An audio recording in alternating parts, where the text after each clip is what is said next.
remotely. The public is able to view the meeting via live stream on YouTube.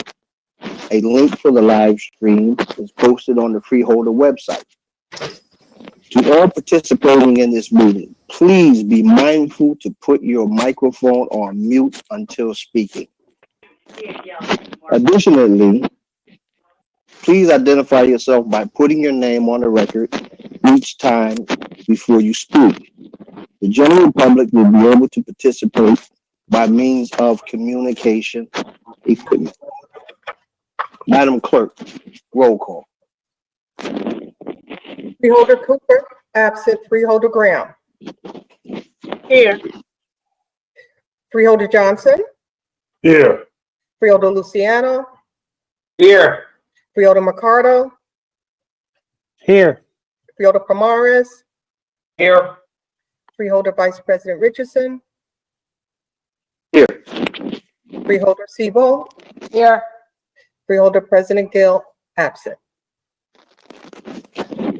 We will omit the saluting of the flag since we are conducting this meeting remotely. However, for all of those affected and or lost someone to COVID-19 virus, let us pause for a moment of silence.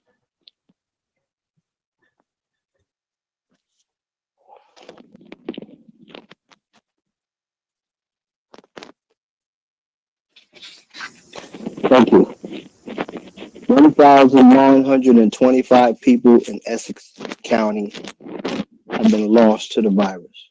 Be mindful of that. Please stay safe, wear your mask when appropriate.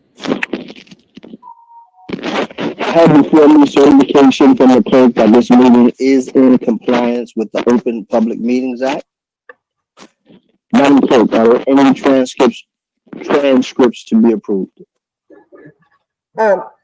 Mr. Chair, there are two conference board meetings, September 9, 2020 and September the 23rd, 2020.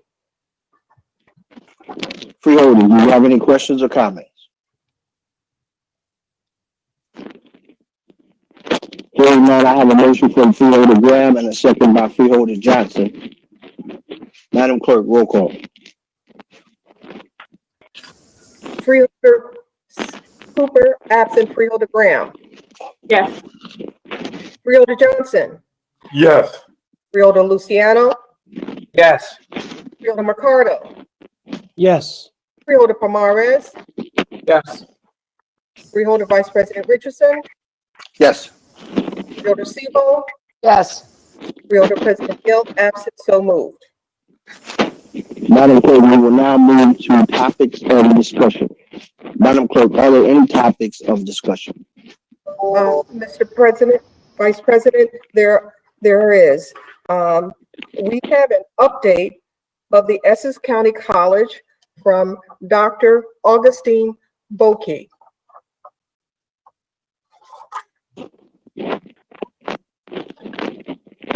Do you have any questions or comments regarding the presentation? Mr. Vice President, we're going to ask Mr. Bokey, Dr. Bokey, to make a few comments on this presentation. Thank you. You have the floor, sir. Good afternoon, all, and thank you very much for giving me opportunity to share with you this afternoon the update of Essex County College.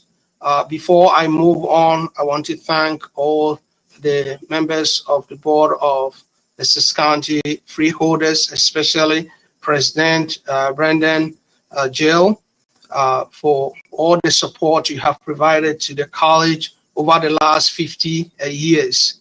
And more importantly, on behalf of Essex County College, I want to thank you for the beautiful proclamation on the occasion of our 50th anniversary service that we had last year. My name is Oache. I'm currently the interim president of Essex County College. I was born in Kumasi, Ghana, in West Africa, where I grew up and continued my education in Britain, I have PhD in economics from Dundee University, Scotland.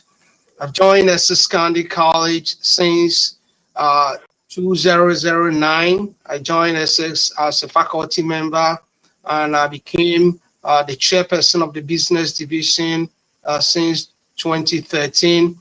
Then about a year ago, I became the acting dean of business and liberal arts. At this stage, I just want to share with the members here that my vision is to see Essex County College emerge with increased true quality and affordable education offered in a supportive and collegial environment. This is to be accomplished with prudent resource management, ensuring efficiency and effectiveness in offering services that support our community. A few highlights that I want to share with the members here include our measures with regards to the COVID-19. As you all are aware, as an institution like this, one of the things we will always want to stand tall and work hard on is to make sure we protect the staff and the students and the community to the best of our knowledge. We, as a college, put together to respond to the state by providing a comprehensive report as to how we run the institution to the Office of the Secretary of Higher Education for approval before we open our door for the fall 2020 semester. The comprehensive report was accepted, approved, and we since then have been following the steps we put together, and also securing other opportunities to make sure that everybody is safe to the best as we can. We put multiple measures in place here, social distancing, wearing masks, checking entrance temperature, conducting several screening services, and multiple things that we are doing to make sure that our students and our faculty members are safe. We started the semester with very low enrollment numbers when I jumped in as far as 20th or 21st of July 2020. We had just below 2,000 students to start. But I'm glad to share with the board members here that with cooperation and the support from the faculty, the staff, and the board members, we were able to pull everybody together, and we reach out to our students and show them how willing we were to support them with the education. And as I speak, we have over 6,400 students in the classroom taking different courses and programs to make sure that they get better education, as we've been doing over the last few years. There are multiple initiatives. As soon as I jumped in, we had to put in place to make sure that our college is moving in the right direction. A few of them under the academics include putting in place what I call massive outreach campaign, where everybody is involved in the lives of the institution, especially bringing in new students and keeping them. I have put in place a progressive retention task force to research and come out to the best practices to make sure that when the students come in, they don't just redraw, but stay and complete their programs. We've also put in place a mentorship program where the new students are assigned to different faculty members to support them so that they can stay in their academic journey. We have already rolled into our spring 2021 semester, and as soon as we put together, we've already received about 800 registrations for the spring 2021. At the same time, we put together a new program which is referred to as First Year Experience to prepare our students to be successful.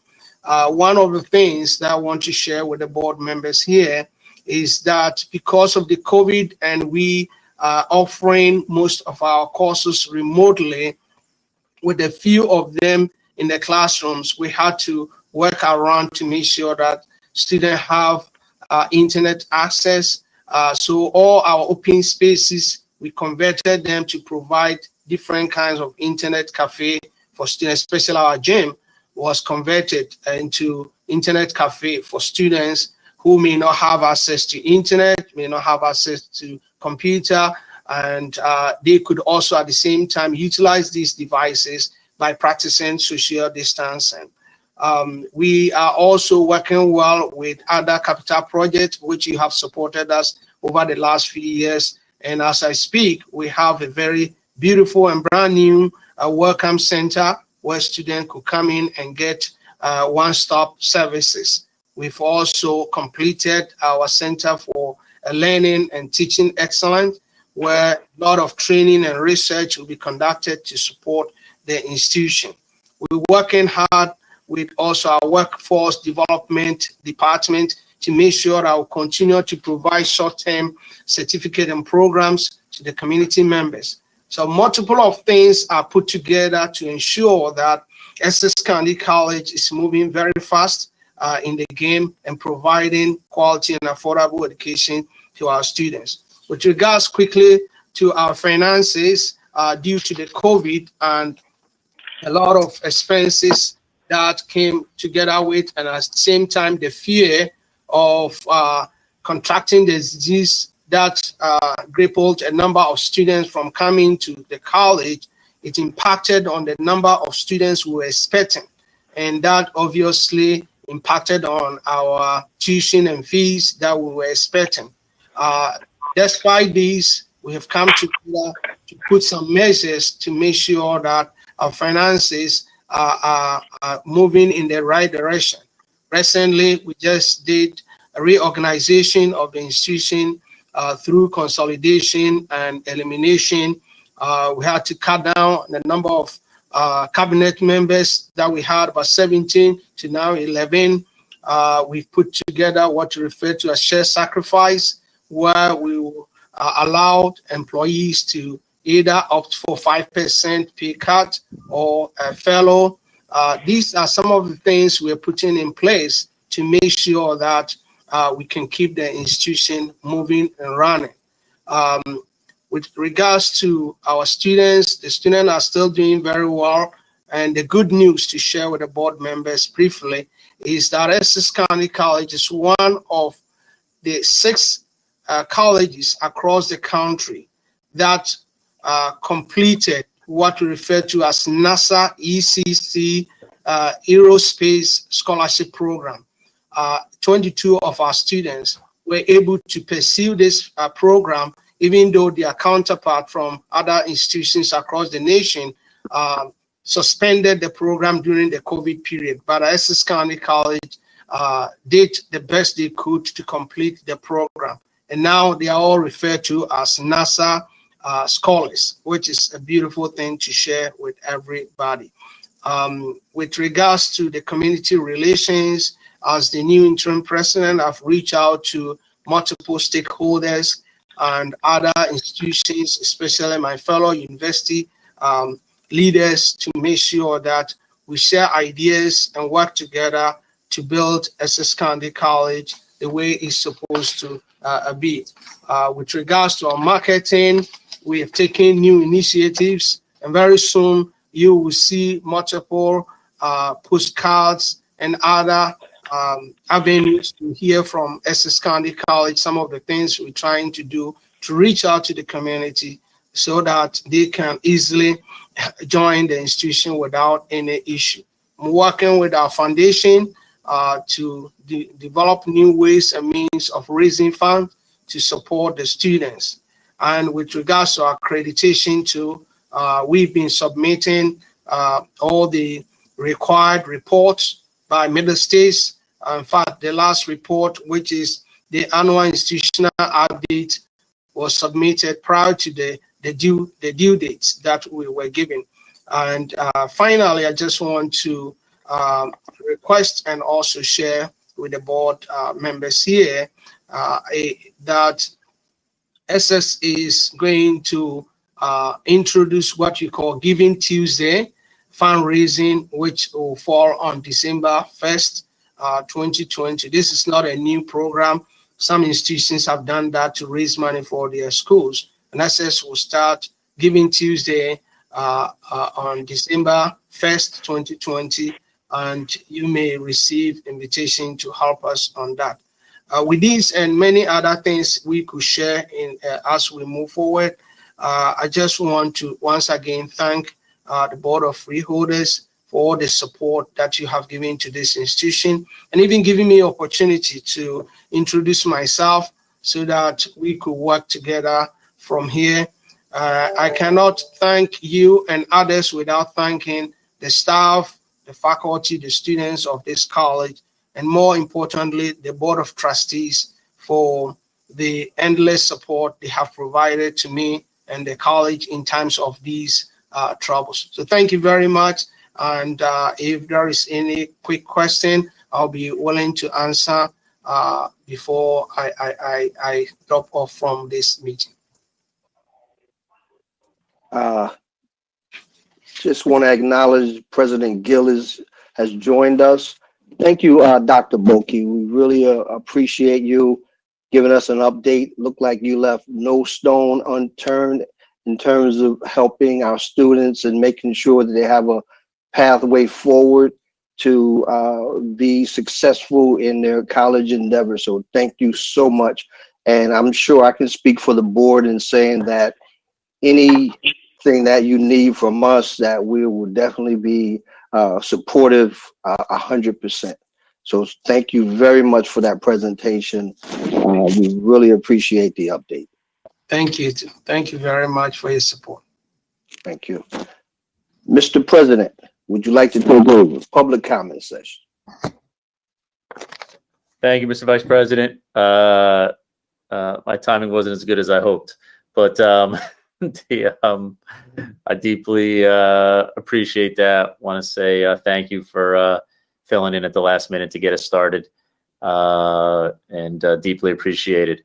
And again, thank you to our Essex County College President, Dr. Boki, who was very gracious to reach out to my office and lay out his vision, which I told him was absolutely an important thing for us to hear from, and I'm glad we were able to set this up. So I want to thank him for making the time to be here today. With that, Madam Clerk, let's move to public comment session, assuming that there's no questions. Today's meeting is a combined conference board meeting, and we will vote on every item on the agenda. However, since we're meeting remotely, the public had the opportunity to submit questions and comments for consideration, and can also call in. Madam Clerk, you have additional instructions for our callers? Yes, Mr. President. If you are calling in, you will be acknowledged to speak in the order that your call was received. Emails received for public comment will be read after the calls are completed. At this time, our public information officer will announce the callers so they can state their comment or question, and be reminded you have 3 minutes to speak. Please do not have your laptop or any electronic device on while calling in. At this time, we are only accepting calls pertaining to agenda items. Please note, you will have the opportunity to call back later in the meeting at the designated time for public comment session on non-agenda items. Carlo Malumba, Public Information Officer, will begin our public comment session now. Thank you, Madam Clerk. There are no callers in the queue waiting to speak at this time. Thank you. So I will read the email received for agenda item. And this comes from Jeffrey Feld, Esquire. Dear Essex County Board of Chosen Freeholders, I respectfully request this letter be included in the November 9th, 2020 virtual meeting agenda. Public comments, official public record. This letter incorporates and supplements all my earlier letters to the freeholders, including my July 8th, 2020, August 3rd, 2020, September 9th, 2020, and October 19th, 2020 letters that have received no written responses. I assume that this letter will be distributed to all freeholders prior to the virtual meeting. Consequently, you need not read my post October the 21st, 2020 meeting chronology into the record. I respectfully request that the following agenda and non-agenda item questions be read into the virtual public records at the appropriate times, subject to 2 separate 3-minute limitations.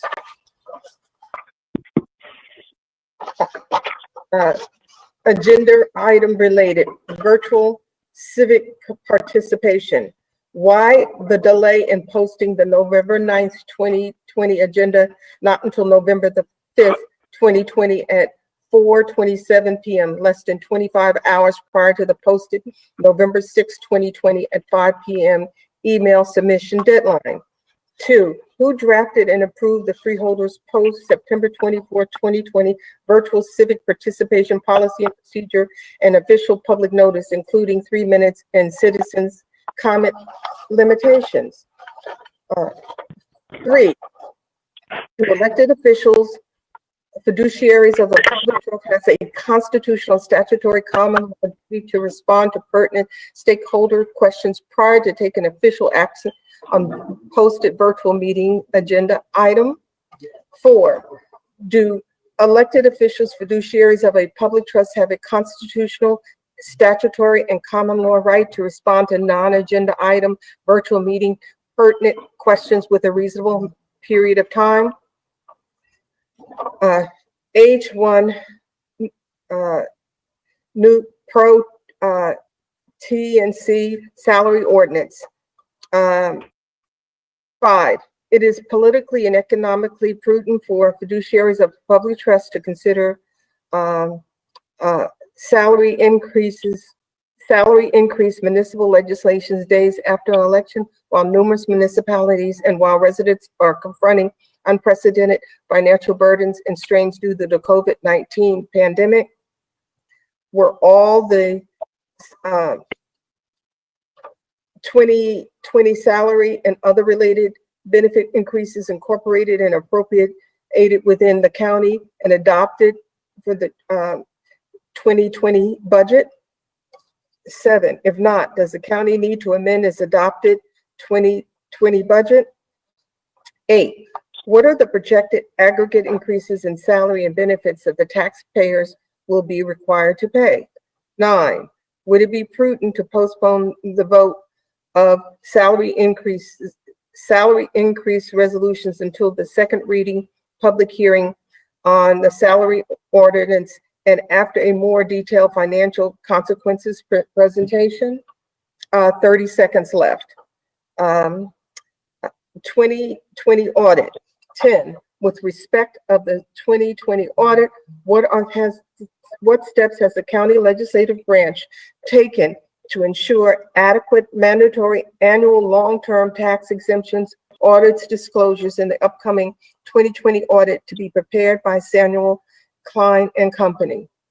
11, what steps has the county legislative branch taken to collect all long-term tax exemptions revenues due from all Essex County municipalities? 3 minutes have been completed. The balance of this email will be included in the official transcript. Mr. President, at this point, that includes public comment for agenda items only.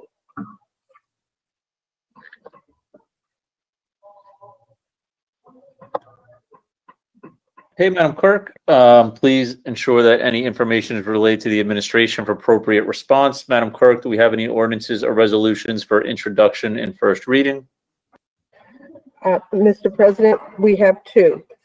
Salary ordinance, County of Essex 2020, 2021, and 2022, and an ordinance appropriating $6 million by the County of Essex for various capital improvements.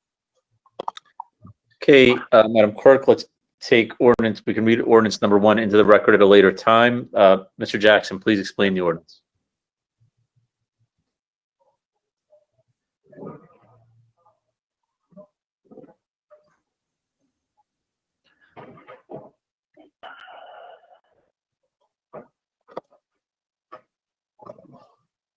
He's on mute.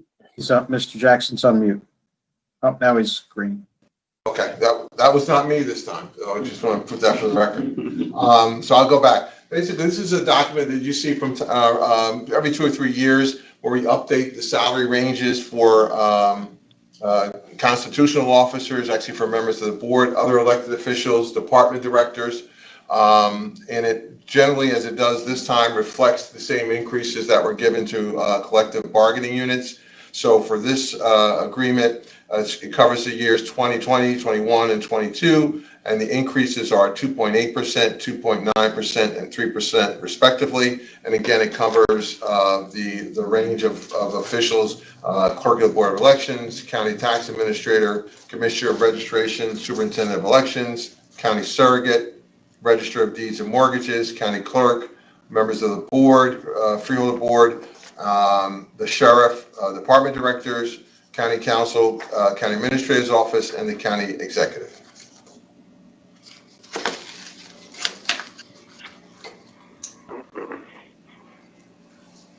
Thank you. Mr. Parlavecchio.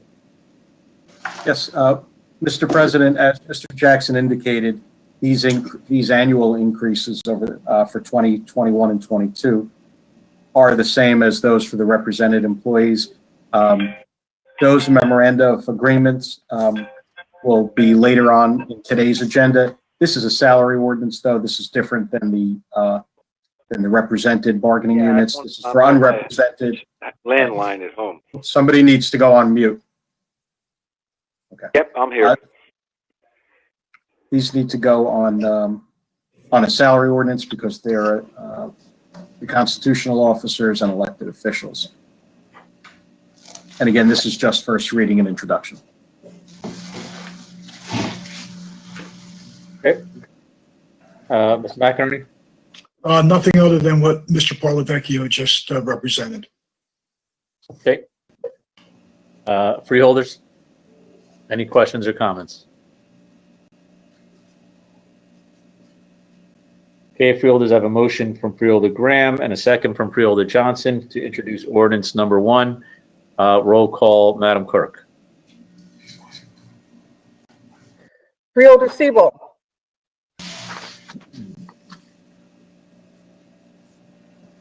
You're on mute. Freeholder Siebel, you're on mute. I know. Yes, I was working on unmuting it and it wouldn't unmute. Sorry. Okay, thank you. Freeholder Vice President Richardson. Yes. Freeholder Pomares. Yeah. Freeholder Mercado. Yes. Freeholder Luciano. Yes. Freeholder Johnson. Yes. Freeholder Graham. Yes. Freeholder Cooper, absent. Freeholder President Gill. Yes. So moved. Okay, For Mr. item, Jack- for item 2, ordinance 2, Mr. President, Mr. Acker is here to address this item.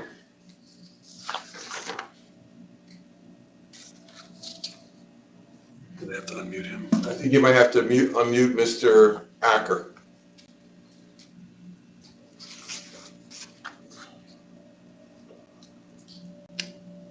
What number he's going to. Because I heard him talking before. Yeah, he's on. I just talked to him. He's on. Is he, Hello? there he is. There he is. Go ahead, Mark. All right. It's a $6 million capital ordinance as opposed to a bond ordinance. We're not borrowing. That's a bond ordinance. This is capital ordinance. We have the cash, but we need to appropriate it for the intended purposes, which are 2.2 million for the Public Works building on Bloomfield Avenue, and 3.8 million for voting machines.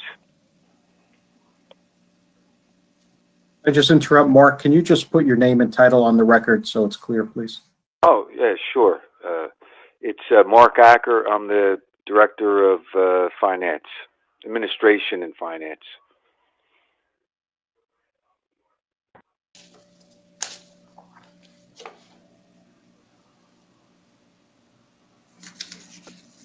Okay, Mr. Parlavecchio. No questions. Mr. McInerney. No questions. Freeholders.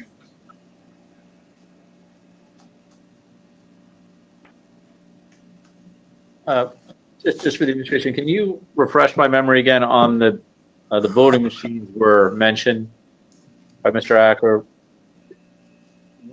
Yeah. What are we doing there?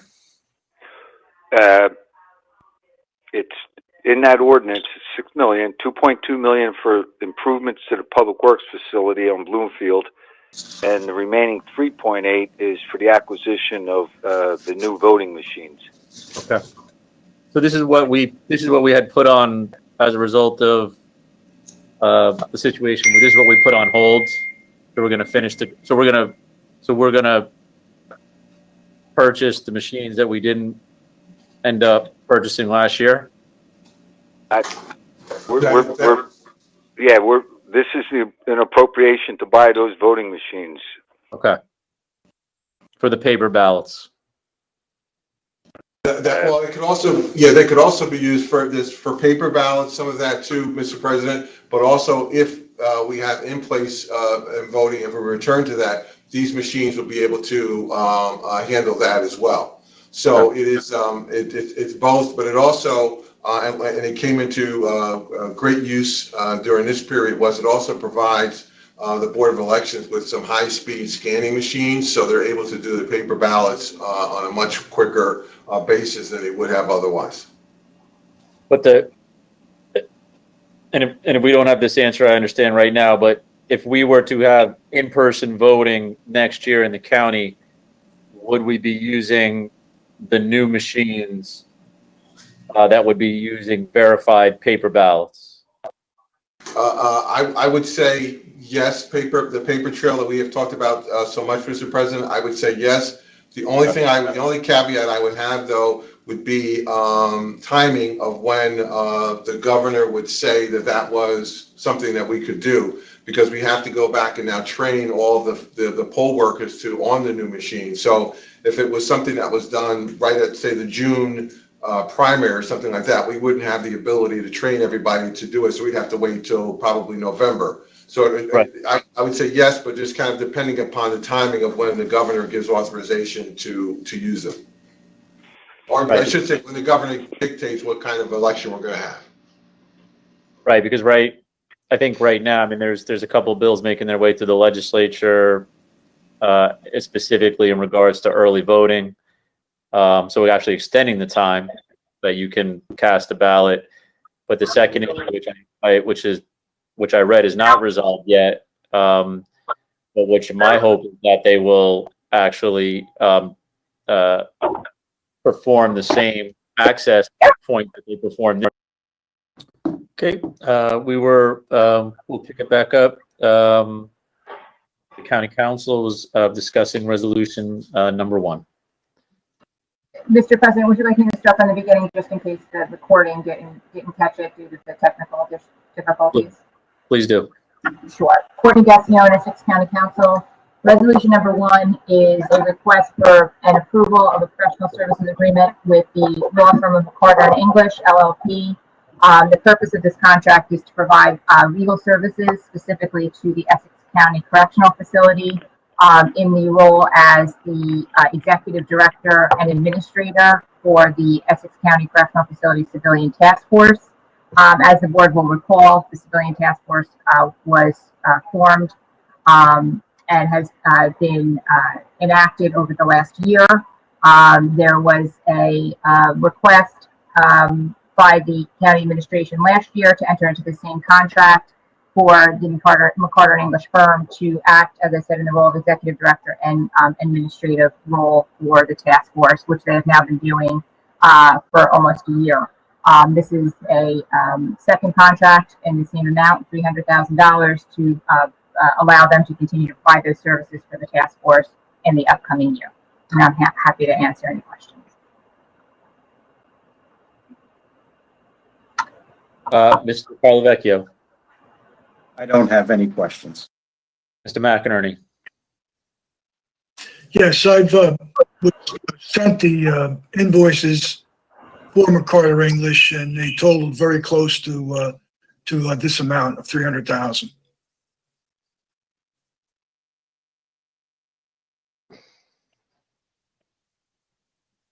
Is there anything else, Mr. McInerney, from the invoices? I know we had discussed what was included in the invoices. In the invoices were included the date of the service, a description of the service that was incurred, and then everything was kind of totaled up at the bottom. There was no extension to that, but the total is that would have to be divided by the hourly rate to come up with the hours.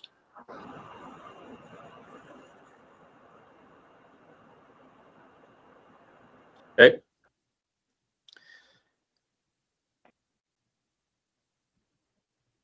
And any issue with this resolution as a result of the review of those invoices? No, I did have a discussion with, county council, maybe getting an extension on those items, but as far as individual costing, but when you look at all the invoices and add them up, which I did, they added up to $298,000. Okay. Very good. Freeholders, do I have any questions or comments?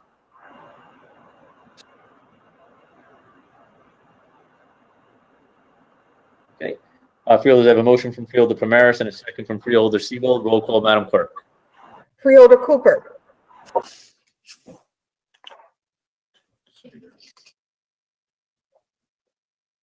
Freeholder Cooper. Freeholder Graham. Yes. Freeholder Johnson. Yes. Freeholder Luciano. Yes. Freeholder Mercado. Yes. Freeholder Pomares. Yes. Freeholder Vice President Richardson. Yes. Freeholder Siebold. Yes. Freeholder Cooper. Absent. Freeholder President Gill. Yes. So moved. Okay. Moving to resolutions number 2 through 6, which are from the Office of County Counsel. We can read them into the record at a later time. Mr. President, these are agreements with various bargaining units, and Deputy County Counsel Robin McGrath is here to address these issues. Good afternoon. My name is Robin McGrath, Director of Labor Relations. Through you, Mr. President, would you like me to introduce them as a group or each one individually? They all contain the same wage increases. You can quickly run through. Okay, great. So the second resolution listed is a memorandum of agreement between the County of Essex and CWA 1081, the professionals, which the term of the contract will be from January 1st, 2020 through December 31st, 2023. The wage increases included in this memorandum of agreement for 2021 will be 2.8% increase, 2021, 2.9% increase, 2022, 3% increase, 2023, a 3% increase. These are the same wages that 16 other collective bargaining agreements have already agreed to and started receiving.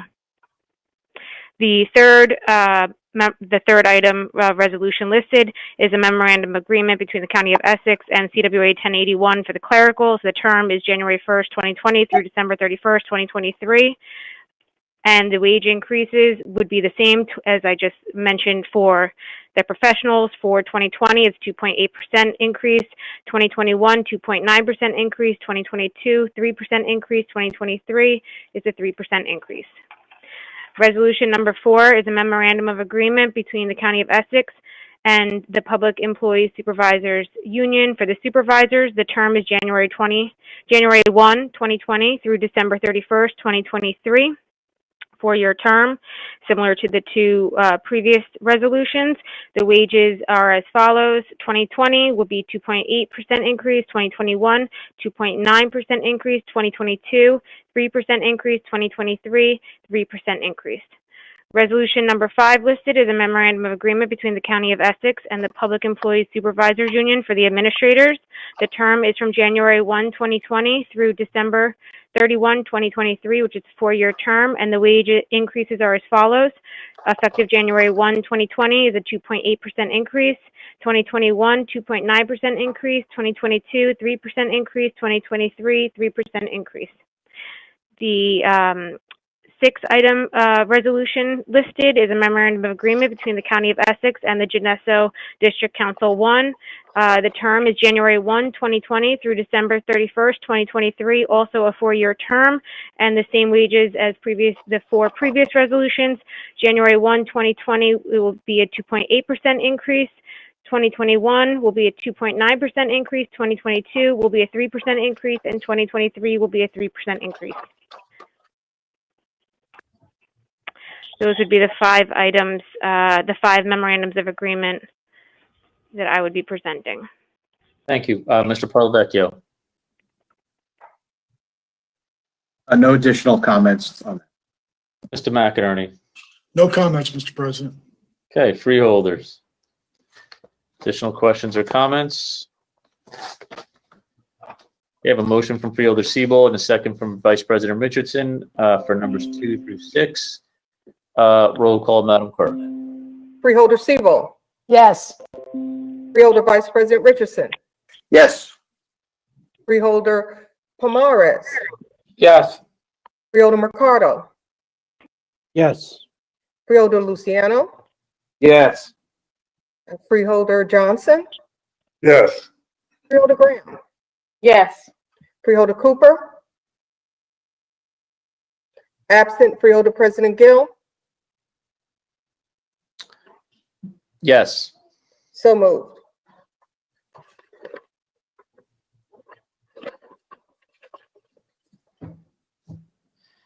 Okay, thank you, Madam Clerk. Let's move to resolutions number 7 through 9, which are from the Department of Administration and Finance. Mr. Jackson.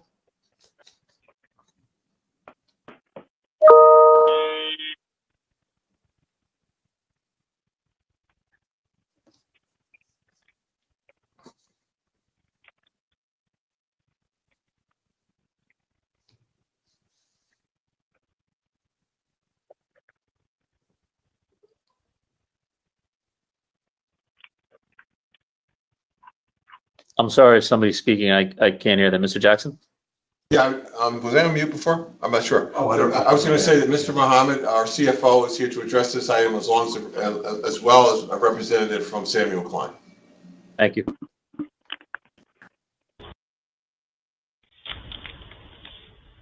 Good afternoon. My name is Hussam Mohammed. I'm the CFO.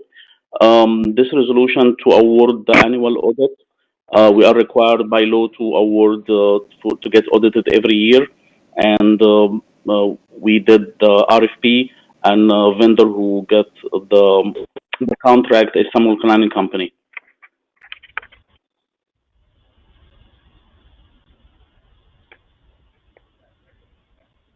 And do you want to have the representative who's with you to say anything, Sam?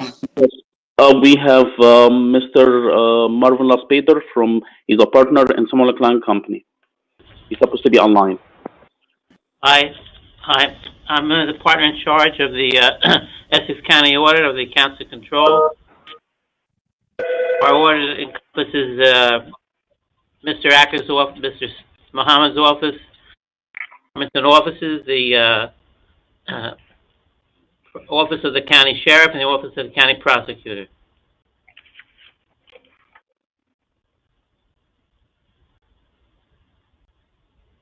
anybody have any questions? Mr. Parlavecchio? No questions.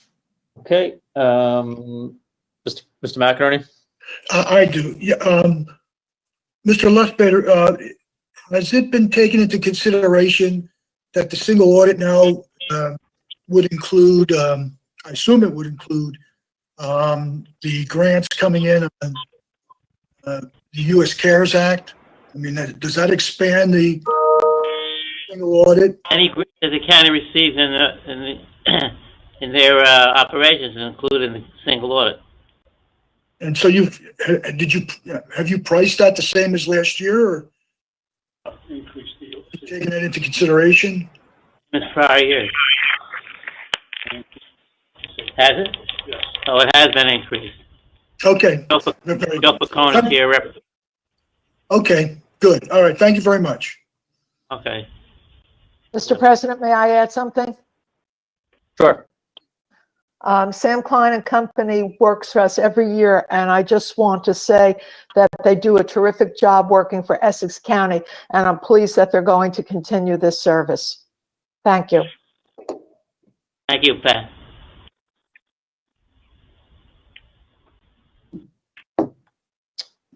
Okay, let's do resolutions number 8 and 9, which we can read into the record at a later time.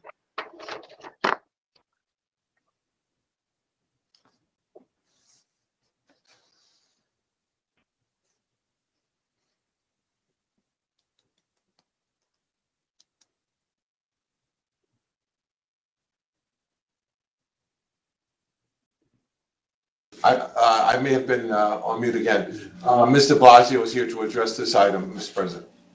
Thank you. Good afternoon.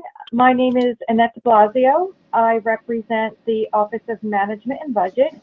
And every year at this time of the year, OMB comes before the board with a transfer to cover the worst case salary scenarios and also transfer requests as per departments and divisions. I will be free to answer any specific questions if anyone has any.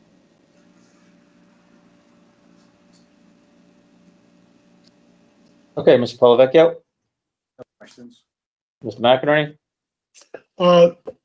Annette, none of this has changed since we spoke at the leadership meeting, or was there one item? That's correct, Frank. Okay. There are no changes from that time. Okay, very good, thanks.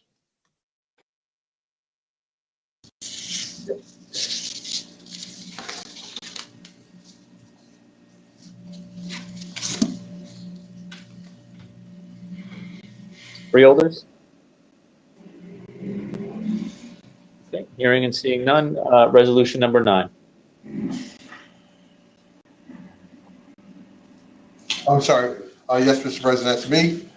This is a 4-year, 9-month agreement with the New Jersey Department of Law and Public Safety for medical examiner and forensic toxicology services. It will end on June 30th, 2025.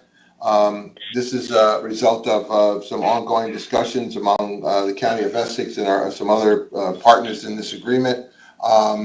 If you remember, we did some extensions due to the COVID-19 crisis, but we finally have an agreement in place. And again, this is for 4 years and 9 months, in an amount not to exceed $24 million. Okay, Parlavecchio? Just a question about the duration. I know initially it was written up as 5 years. Is that so it ends at the end of a calendar year, that it's now 4 years, 9 months? That is correct, Mr. Parlavecchio. That will end at the end of the state's fiscal year on June 30th, 2025. Okay, thank you.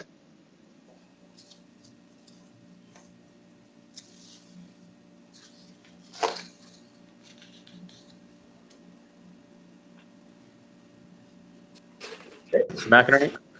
No questions. Okay, Freeholders, additional questions or comments? Okay, we have a motion from Vice President Richardson and a second from Freeholder Cooper to take resolutions 7 through 9 as one. Roll call, Madam Clerk. Freeholder Sebo, Yes. Freeholder Vice President Richardson, Yes. Freeholder Pomares, Yes. Freeholder Mercado, Yes. Freeholder Luciano, Yes. Freeholder Johnson, Yes. Freeholder Graham, Yes. Freeholder Cooper,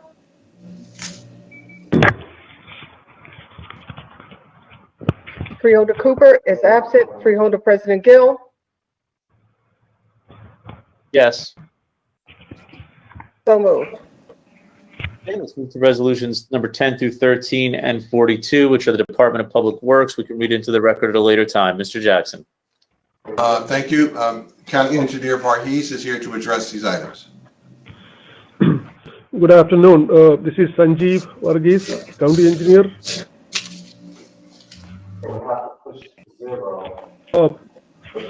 Hope everybody can hear me. Yes, we can, Sanj. Okay. Resolution 10 is for a change order. As you may know, we are working on the first floor to rehabilitate the first floor at the Hall of Record. Change order for some unforeseen items came up through the construction. It's a 3.6% change order with Altech construction. The change order came as a result of some unforeseen items. Basically three items there. One is the voice and data cabling, the racks for the same thing. And then we were doing the flooring. We had some cracks in the flooring. We had to repair the cracks. The total change order is $60,000 out of $1.65 million total job. It's around 3.6%. Resolution number 11 is to supply bottled water for the whole county as needed basis. This is the W. Mason is the current contractor now we have. This is the same vendor we have for the next bid. They are the lowest responsible bidder. This is for every department and every agency in the county.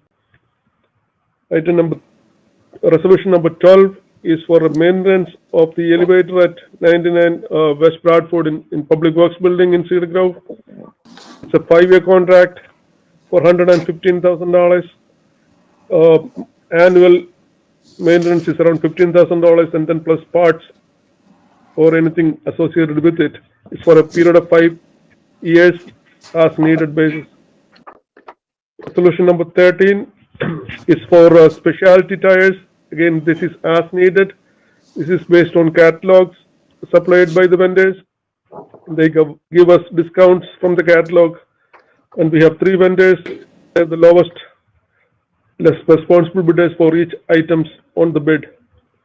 Resolution number 42 is we were before the board in the last meeting for insertion of revenue for the Monthlier traffic lights, and this is the continuation of the same resolution for the agreement with the NJDOT for signatures. And I can answer any questions you may have. Okay. Farlevecchio. I don't have any questions. Okay. Mr. McInerney? No questions, Mr. President.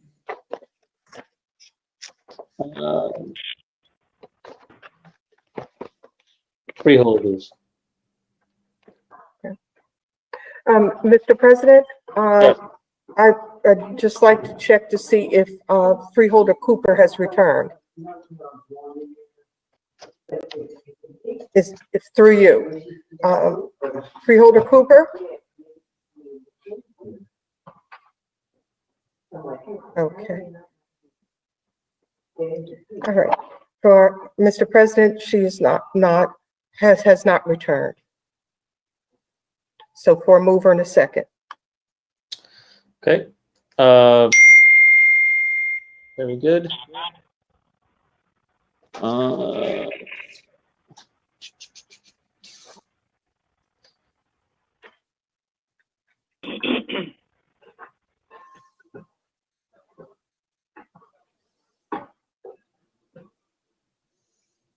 So resolution 42 is just a housekeeping matter? Yes, the last resolution we had, we sent a DM for both together, but it was only approved for the insertion of revenue, and this is for the agreement. Right, okay. I know.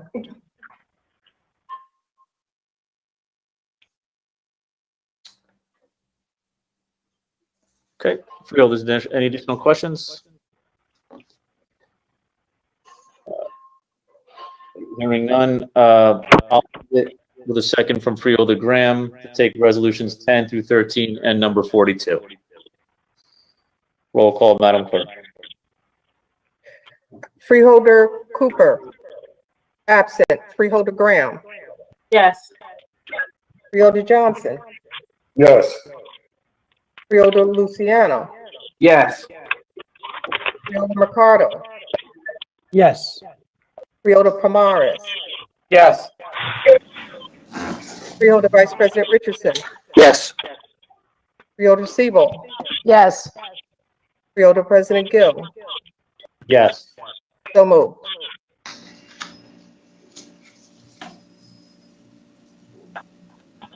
Okay, moving to resolutions number 14 through 17, Department of Public Works. This is record at a later time. Mr. Jackson. Thank you, Mr. President. Mr. Zates is here for these items. Excuse me, Department of Parks. Thank you. Joshua Zates, Essex County Park. Number 13 is the contract change order with Clinton Electric to provide outdoor athletic lighting repairs in the amount not to exceed $48,320.40. Specifically, these additional funds will go towards repairing a field light, rewiring of soccer field at west side, lights at Clemente and Riverbank. And, the original contract was $241,602. The additional $48,300 will bring the total contract to $289,922. Number 15 is a contract award with Oxford Electrical Contractors to provide general electrical improvements. Not to exceed $593,800. This is for general electric improvements throughout the entire Essex County Park system, including the zoo, the arena, all the parks, and what have you. Number 16 is the contract award to Protein Fund to provide deer butchering services in the amount not to exceed $20,000. This is to process the venison from the annual deer management program. We've been in the deer management program for about, I believe it's 13 years now. And since the program began, the venison, the hunters get a small percentage, and the rest of it gets served to the food bank. And since the program's inception, we've donated so far 49,775 pounds of venison to the community food bank. And number 17, the contract is over railroad engineering, provide railroad engineering services at the zoo, to not to exceed 85,000. This is to enable the county to be able to have two trains on the tracks at the same time. As the board's probably aware, we have a closed loop track over at the zoo, which is unique. It's the only actual closed loop track in the entire state. This will be able to design a mechanism, it's a braking mechanism on both the train and the track to enable two trains to go on the track. Any questions on any of those? Okay, Mr. Parlavecchio. Don't have any questions. Mr. McInerney. I don't have any questions either, Mr. President.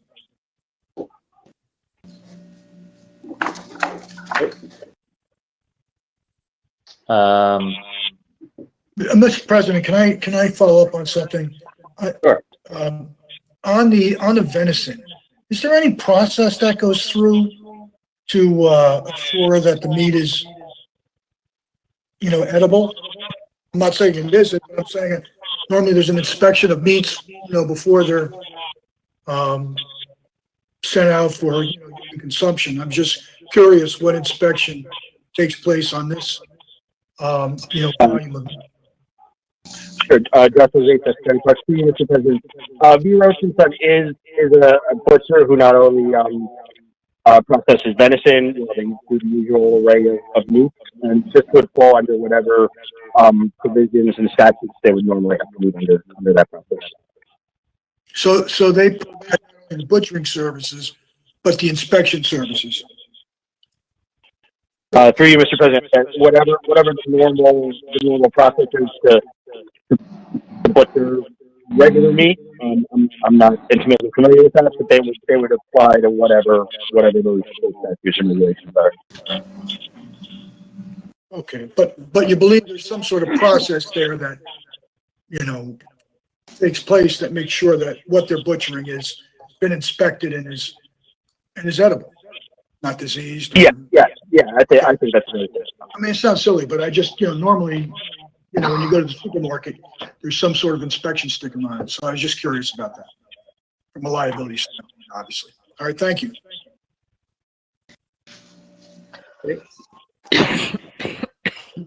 Thank you, Mr. McInerney. Freeholder, additional questions or comments? Okay, hearing and seeing none, I have a motion from Freeholder Seabold and a second from Freeholder Johnson for Resolution 14 through 17. Roll call, Madam Clerk. Freeholder Seabold. Yes. Freeholder Vice President Richardson. Yes. Freeholder Pomares. Yes. Freeholder Mercado.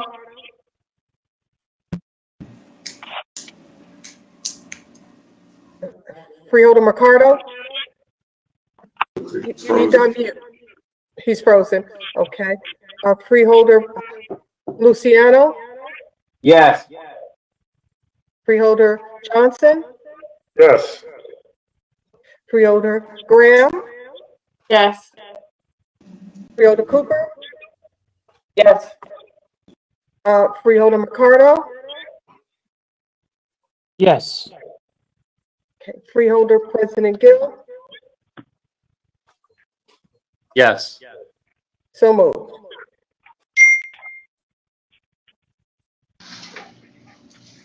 Okay. Moving to resolutions number 18 through 21. Read to the record at a later time from the Department of Community Action. Mr. Jackson. Thank you, Mr. President. Mr. Woods is here for items 18 and 19, and Mr. McCoy is here for items 20 and 21. Mr. Woods. Okay. Item number 18 is for an increase for our social services for the homeless contract. There was a CR fund given to the state of New Jersey, and they are supplementing our current program in the amount of $195,943, and this is for administering new COVID-19 relief housing assistance program funds. The original contract was approved for the SH program on January 22nd, 2020, and this will be a supplement. The other item is the additional $95,943, which is going to be awarded to the Newark YMCA to provide preventive services in conjunction with that COVID-19 State Department of Family Development program. Therefore, short-term rental assistance programs at county residents that have not been able to make their payments towards their rent and/or mortgage because of the COVID-19 public housing emergency. The vendor was selected based on their expenditure and programmatic performance. As regards to the social services for the homeless program, it was a requirement that we selected a current social services for the homeless program recipient in order to utilize these funds.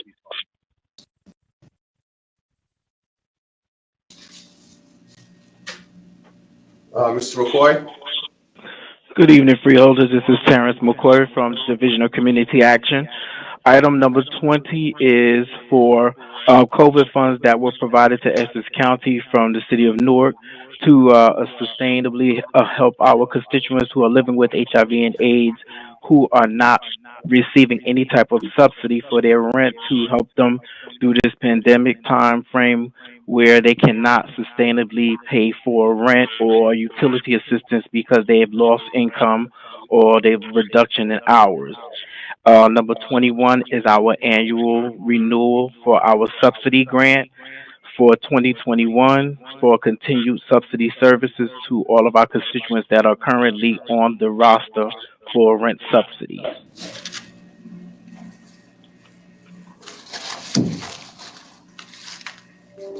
Okay.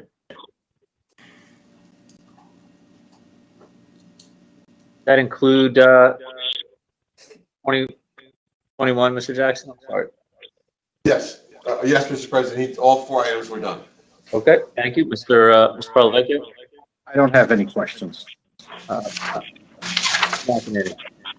Yeah, in resolution number 19, you say that's, CARES money? The 95, 943 from the insertion above?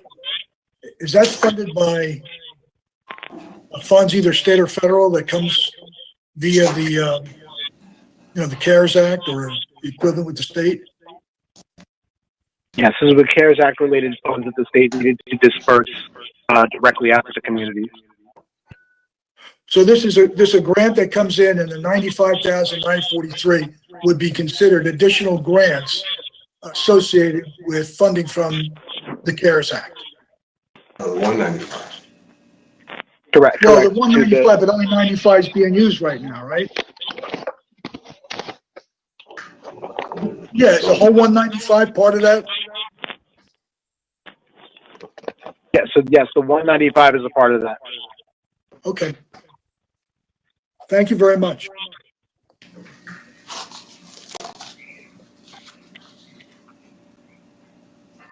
Okay.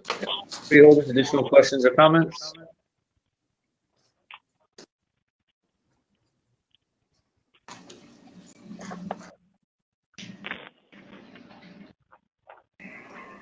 I have a motion from Freeholder Johnson and a second from Freeholder Luciano to take 1821 as one. Roll call, Madam Clerk. Freeholder Cooper. Yes. Freeholder Graham. Yes. Freeholder Johnson. Yes. Freeholder Luciano. Yes. Freeholder McCarter. Yes. Freeholder Pomares. Yes. Freeholder Vice President Richardson. Absent Freeholder Siebel. Yes. Freeholder President Gill. Yes. So moved. Okay, let's move to resolutions number 22 through 24, which are the division of senior services. We can read it into the record at a later time. Mr. Jackson.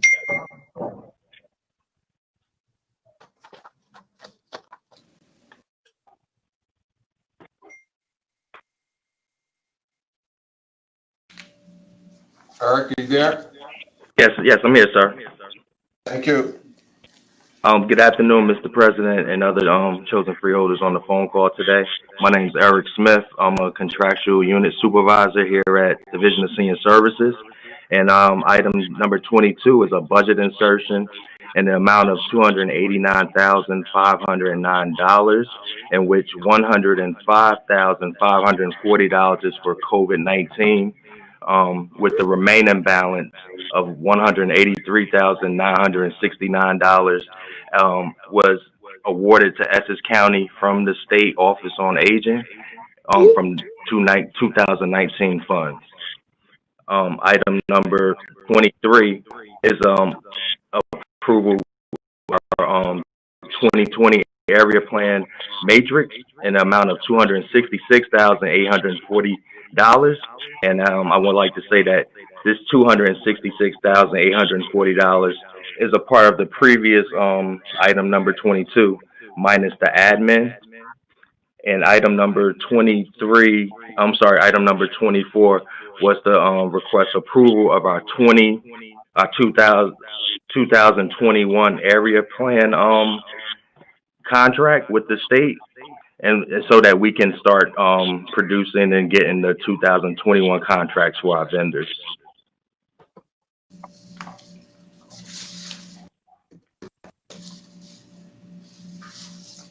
And if you have any questions or anything, I'm here for you. Ms. Parlavecchio? Thank you, Mr. President. I just wanted to clarify one thing for myself. Item 22, Resolution 22 is an insertion of revenue from the state. And it's those dollars that are then found minus the administration fee. It's the same dollar.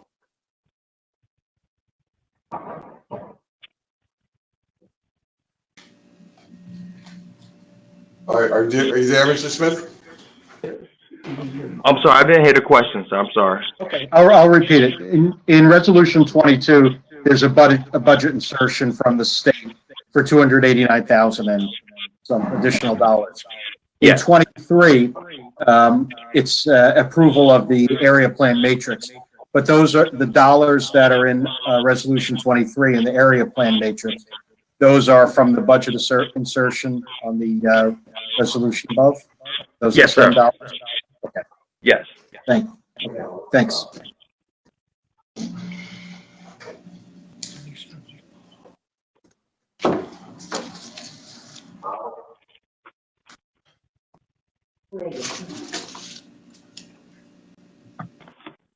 Mr. President.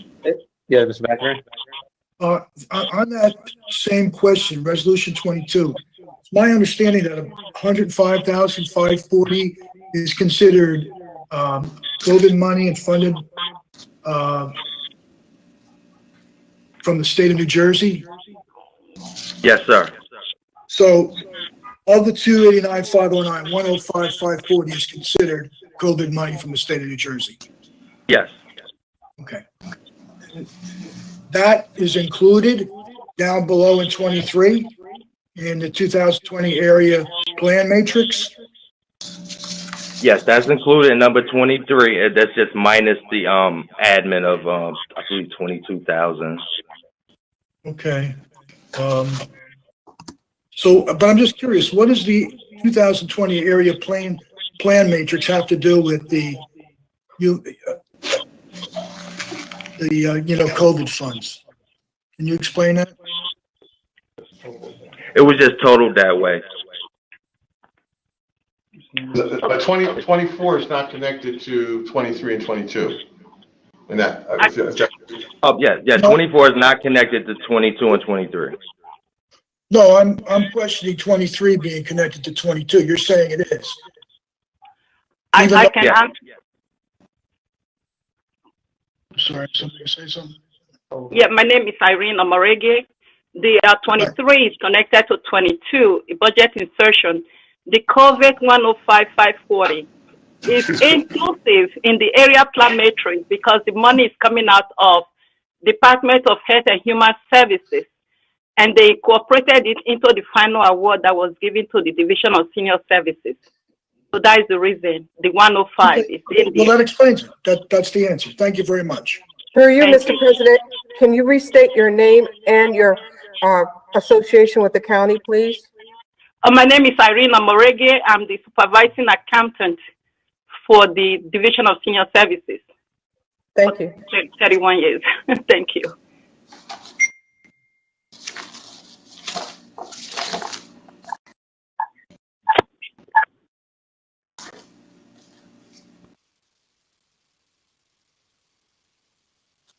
Okay, freeholders, additional questions or comments?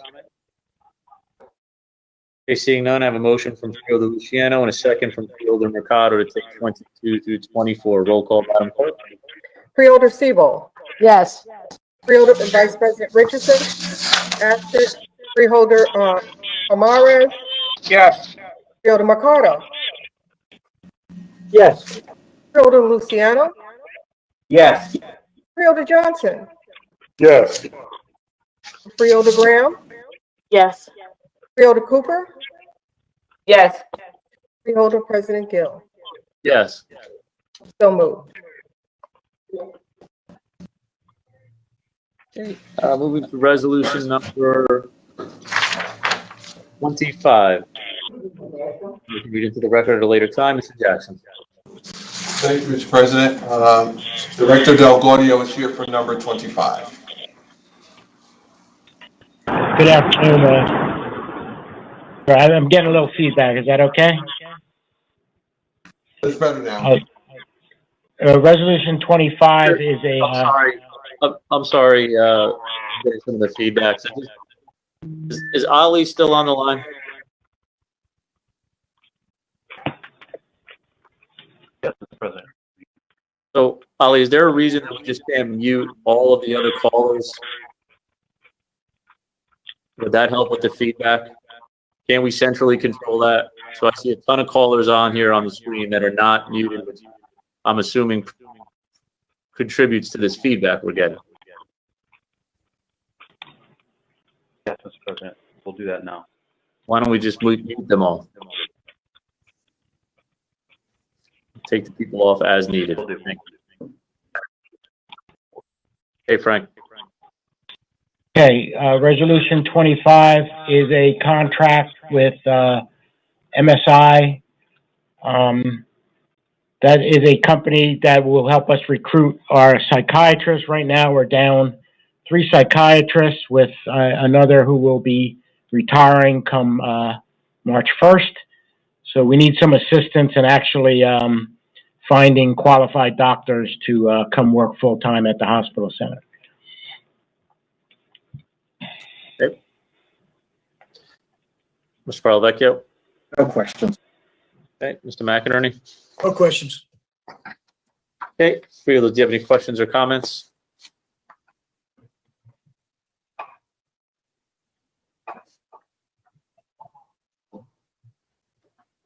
Okay, I have a motion from Freeholder Mercado and a second from Freeholder Primaris. Roll call, Madam Clerk. Freeholder Cooper, Yes. Freeholder Graham, Yes. Freeholder Johnson, Yes. Freeholder Luciano, Yes. Freeholder Mercado, Yes. Freeholder Pomares, Yes. Freeholder Vice President Richardson, absent Freeholder Siebel, Yes. Freeholder President Gill. Yes. So moved. Mr. President, at this time, may I have the opportunity just to make another statement about the second public comment? Sure.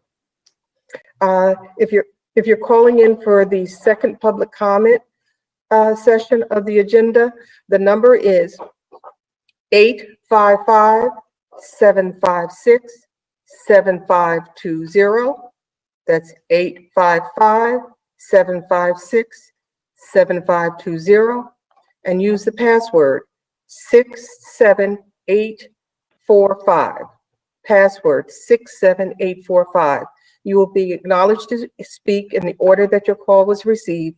Emails received for public comment will be read after the calls are completed. At that time, then our public officer will take over at the appropriate time. Public information officer. Thank you, Mr. President. Okay, thank you. Moving to resolution number 26 through 29, which is in the Division of Community Health. Read it into the record at a later time. Mr. Jackson.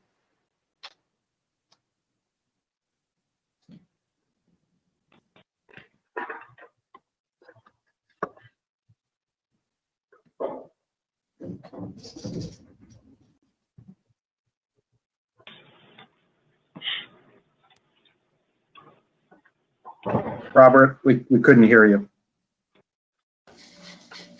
I'll get better, I think. I need help, professional help here. We're going to divide this up differently. Again, I apologize to members of the board. Item 26, Director Del Gaudio and Maya Lordo, our health officer, are going to deal with that one, and Director Eileen Fishman is going to deal with items 27 through 29. So Frank and Maya, for item 26, please. I'm not going to Yeah, Mr. President, Frank Del Gaudio, Director of Department of Health and Rehabilitation. Resolution 26 is a request for approval to transfer the local information network communication system known as the Links Agency, the acronym, to Essex County. Just some background on this resolution. Right now in the state of New Jersey, there's only 2 counties that do not manage this links agency that's put out by the New Jersey Department of Health. It's an information sharing system, training system. It really is just us in Hudson County, and one of the major provisions of this authorization is to have a full-time certified health officer. Within the last year, we do have a full-time qualified and certified health officer, and we feel with the pandemic, we would be a better agency to handle this appointment. The state of New Jersey has approved this. We had attached a letter with the resolution for your review, and we don't have any other history whether or not any other agency has ever been appointed the actual links agency for Essex County.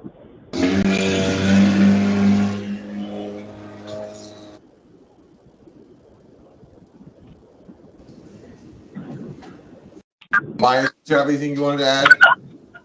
At this time, we are with becoming the links agency. It also is in charge of emergency response for the county and coordinating that response, which during this pandemic we have been involved in as the county health department with our testing sites, working with, I'm sorry if there's some feedback there too, with our county OEM, along with all of our municipal health officers.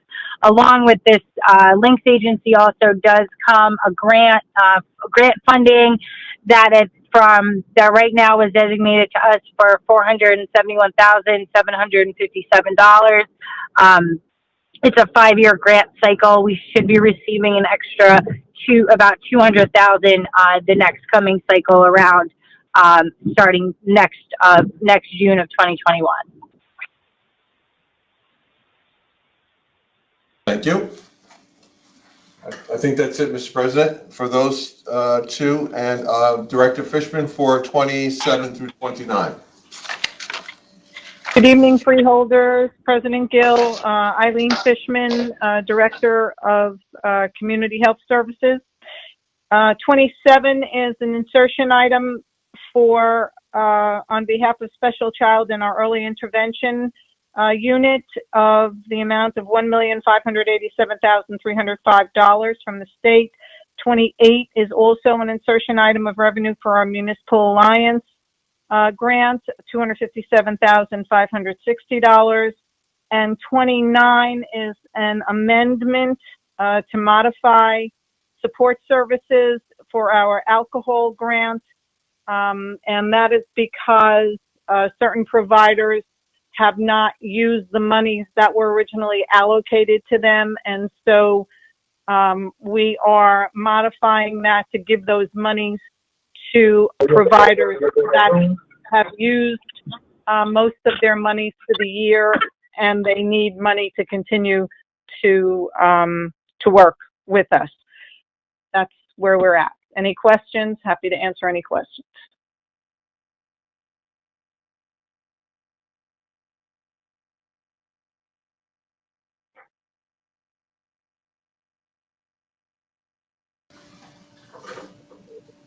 Okay, Mr. Parlavecchio. I don't have any questions. Mr. McInerney. No questions, Mr. President. Okay. Freeholders, I have a motion from Freeholder Primaris and a second from Freeholder Siebold to take 26 through 29 as one. Roll call, Madam Clerk. Freeholder Cooper. Yes. Freeholder Graham. Yes. Freeholder Johnson. Yes. Freeholder Luciano. Yes. Freeholder Mercado. Yes. Freeholder Pomares. Yes. Freeholder Vice President Richardson. Absent Freeholder Siebold. Yes. Freeholder President Gill. Yes. So moved. Mr. President, Yes. I've been informed that there's a technical difficulty with the password for the call-in for the second public comment session, so I have to give another password. With your permission, I will do so. The number again is 855-756-7520. and the passcode is 68690. Passcode 68690. You must press 0 to be placed into the speaker's queue. Thank you, Mr. President. Okay. Moving to resolutions 30 and 31, which are from the Department of Economic Development and Training and Employment. Can read it into the record at a later time. Mr. Jackson. Mr. President, Director Montfort is here to address these.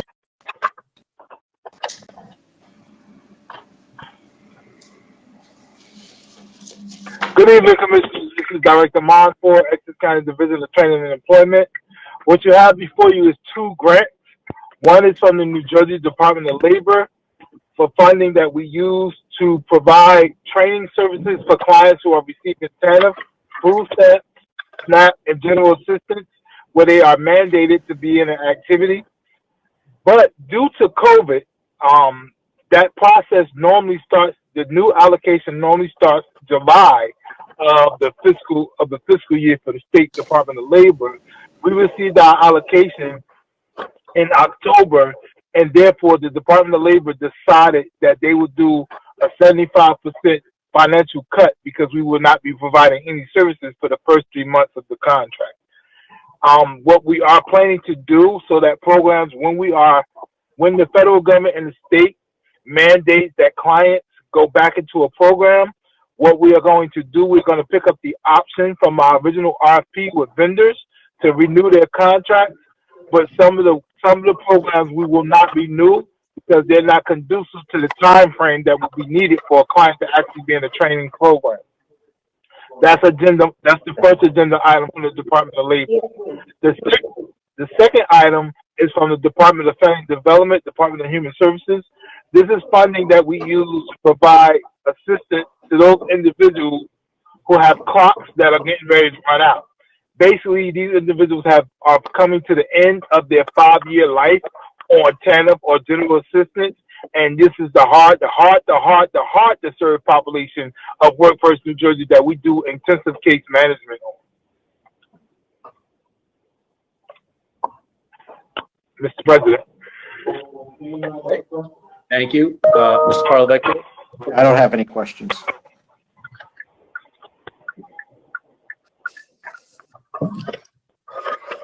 McInerney? Mr. Mumford, this number 30, for the 6 million, that's significantly down from the prior year. I think the prior year, I was told by Matt, was about 9.5 million. The differential. Yes, it is. That. And then. Do you? Okay. No, go ahead, Mr. Okay.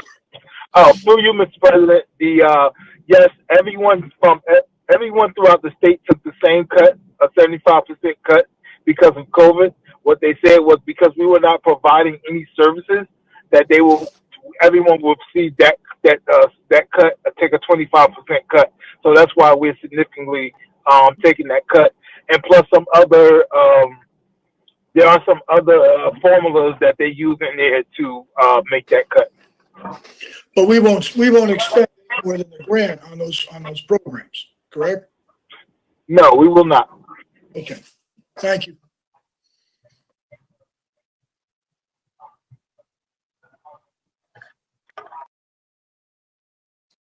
Okay, freeholders, questions or comments? Sure.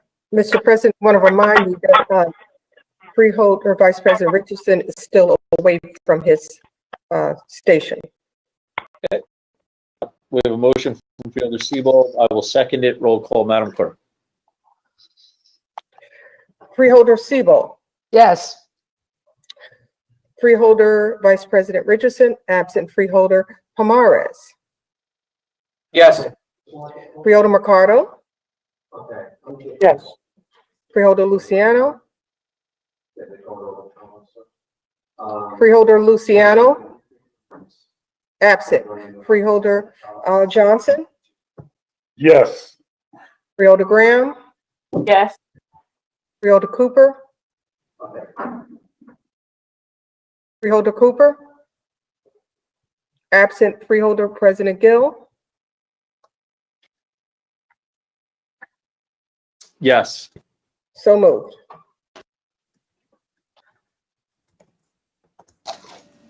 Okay. Moving to resolutions number 32 through 34 from the Office of Purchasing. We can read into the record at a later time. Mr. Jackson. Mr. President, I will not wait for Mr. Jackson because I don't know if he can speak on, or he's on silent. Number 30. I can speak, smarty pants. I got it. Deputy Administrator, Mr. Coltrane. Mr. President, the first resolution number 32 is a 20% change order. The current contract goes until March 27th, 2021. This will be a $300,000 change order for household items and janitorial supplies. With the COVID, they're using more mops, brooms, and cleaning supplies in the various departments. This is a county-wide resolution, so any department can use it. Number 33 is furnish and delivery of toiletries and beauty supplies, which I do not need. And we have 5 various vendors, and attached was a list of items that each of the vendors supply. And this is again for various departments, predominantly corrections and the hospital center. Number 34 is a 24-month extension for delivery of stationery and office supplies for WB Mason, and the contract will run from January 1st, 2021 to December 31st, 2022. Any questions? Okay, thank you, Mr. Polavecchio. I don't have any questions. Okay, Mr. McInerney. I don't have any questions. Okay, Freeholders, additional questions or comments? Mr. President, just to remind you that Freeholder Vice President Richardson has not returned. Okay. They call back? Yeah.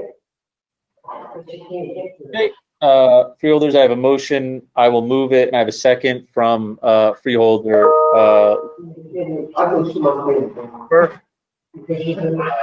Roll call, Madam. Freeholder Sebo.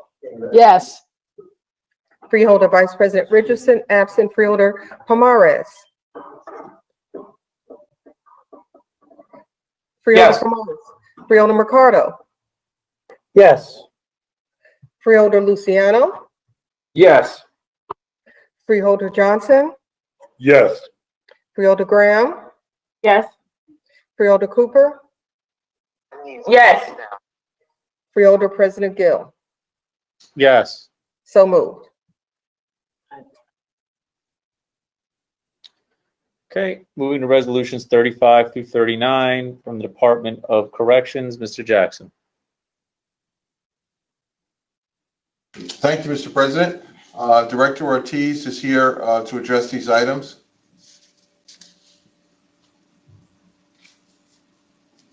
He always has problems. Director, you there? Can they unmute him? Can you check and see if he's unmuted, if he's muted centrally?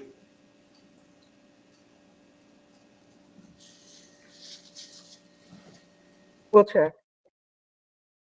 Thank you. Can you hear me? There we go. Yes, we can. Can you hear me? Okay. Hi. Good evening. My name is Al Ortiz, Director of the Essex County Correctional Facility. I'm here for the items 35 through 39. I'll go through each of them, and then at the end, questions through you, Mr. President. Item 35 is the replenishment contract award to WB Mason for the replenishment of bottled water and water station filters for the use by inmates and staff in various areas throughout our large facility. Item 36 is the contract award to Frank Truck Center for purchase of 6 vans that will be utilized to replace and augment our current fleet, our much depleted fleet, for transportation of inmates and staff as necessary.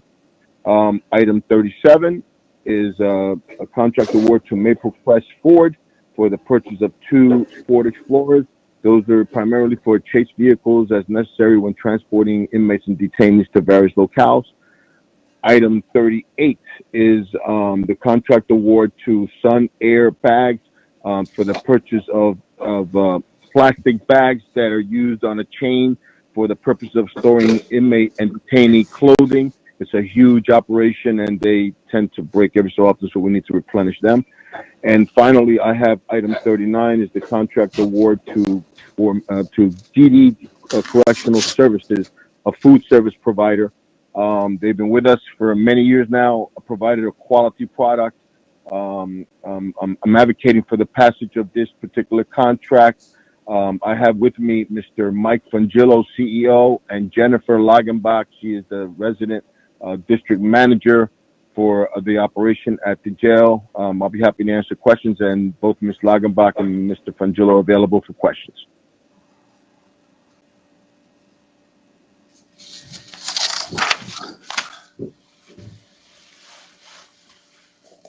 Okay, Mr. Palavecchio. Yes, thanks, Mr. President. I do have a question on number 39, the food services contract. We should all be familiar with this vendor who's been with the county for a number of years. And I believe it was last year, could have been earlier this year, it might have been 2019. There was an extension or an amendment to this contract that did, in response to some members of the public and some other concerns, that did raise the cost of the contract and did improve upon some of the quality of food, in particular, I think the meat that was used at the facility. Is that change in quality or upgrade in quality also reflected in this new contract? That's correct, yes. Al Ortiz, director, responding. Thank you. Any other changes from prior years? This is now a 3-year contract. Director Ortiz, any other changes from prior years? And that was a significant one. Yes, and Mr. Frangillo can speak more on that, but it's for the replacement and repair of equipment, refrigerations and dishwashers that need to be replaced, and also for and Mr. Frangillo speak on this, for the changing of how we serve meals. In the past, we would prepare the meal in the kitchen and send it via trucks to the units where they would go into a pantry. Now it's going to be prepared in the kitchen and go directly to the inmate. If I may, Mr. Mike Frangillo, would you please speak up on that? Sure. Good evening, everyone. Michael Frangillo, Gourmet GD Correctional Services. Yeah, just to reiterate what Al said, just want to start with thanking everyone. This is a long-standing partnership with the county, and we appreciate everything we've been through together, especially the last 8 months working together through COVID. And just want to give a shout out to my team that's worked there every day through this and thank them for that. Yes, a big part of this new contract will be renovating a roughly 20-year-old kitchen. The jail opened in 2004, but a lot of that equipment and such were purchased before. So we're going to modernize the kitchen to a tray line system. Both facilities have, so the food is secure and holds temperature. The hot stays hot, the cold stays cold as it leaves the kitchen. The way it's done now, keeping temperatures is a real challenge, and this will eliminate that concern going forward.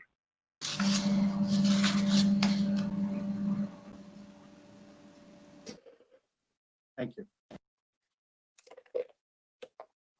Okay. Thank you, Mr. Palavecchio. Mr. McInerney? I don't have any questions. Freeholders, questions or comments?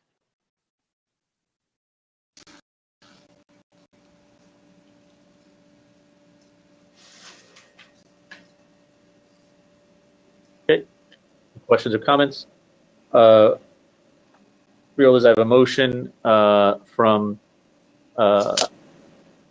Freeholder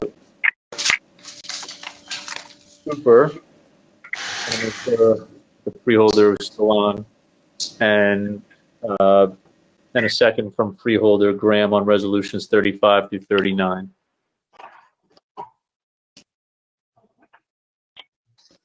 Roll call, Madam Clerk. Freeholder Cooper.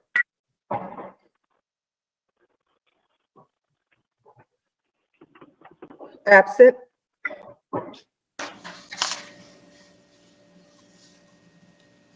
Freeholder, Madam Grant. Clerk, Madam Yes. Clerk, Mr. Parlavecchio.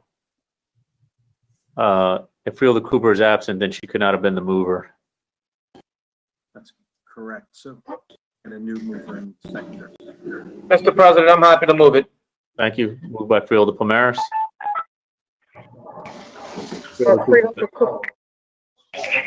Freeholder Cooper, absent. Freeholder Graham, Yes. Freeholder Johnson, Yes. Freeholder Luciano, Yes. Freeholder Mercado, Yes. Freeholder Pomares, Yes.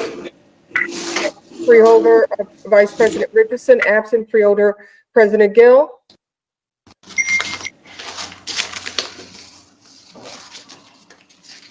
Freeholder President Gill. So moved. You forgot me. I'm sorry, Freeholder Seabold. Yes. So moved. Moving to resolution number 40, read to the record a little time. Jackson? Sheriff. These are the sheriff's program. Item number 40, Mr. President, is a budget insertion in the amount of $1,875,000, which is for the COPS program. And this helps improve the sheriff's office response to critical issues such as gun violence, homeland security, building trust and homicide reduction. This covers salaries and wages. Item 41 is a budget insertion as well from the Center for Tech and Civic Life to secure election administration costs here in the County of Essex in the amount of $2,944,803. The county applied for, as did a number of other municipalities and jurisdictions, for assistance through this organization, and we were able to secure through the work of our chief of staff and through our assistant administrator, Eliana Pinto-Marin, we were able to secure this monies, which will help to offset some of the additional costs that we got from that were caused by the COVID crisis and the additional work and costs that were incurred as a result of that. Let's see, item 42. Department of, and I think Mr. Voorhees covered that one earlier.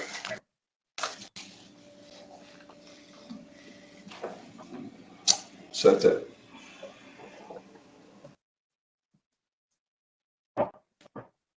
Okay, Mr. Parlavecchio? I don't have any questions on 40 and 41. Okay, Mr. McInerney? Which one did you say was COVID related? 41? Yes, 41 was, yes, I would say 41 was COVID related, yes. So this is federal monies? No, this is actually from a foundation. Oh, okay. Dollars. Center for, okay. They're giving the county $2.9 million to fund. That's correct. What happened, Frank, this was an organization that was formed in 2015. I believe the initial grant from Facebook, I can't say, who's Facebook? Oh. Zuckerberg. Yeah, Zuckerberg.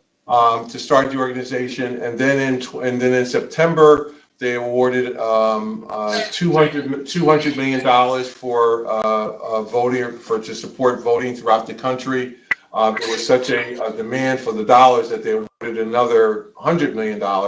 So of the total pool of $300 million, we received $2.9 million for the County of Essex to support. And it was driven from the fact that so many of these of the jurisdictions had to do so much, be it paper balloting, PPE, other measures that were taken as a result of the COVID crisis. You know, as we go through these, resolutions on a weekly basis, and as I'm tracking it, we're seeing a tremendous amount of money, not just the initial 139, but we're seeing millions of other dollars come into the county to offset some of the costs applicable to COVID. Correct. I mean, it's really been, great effort on the administration's part to get this money. And it's a lot.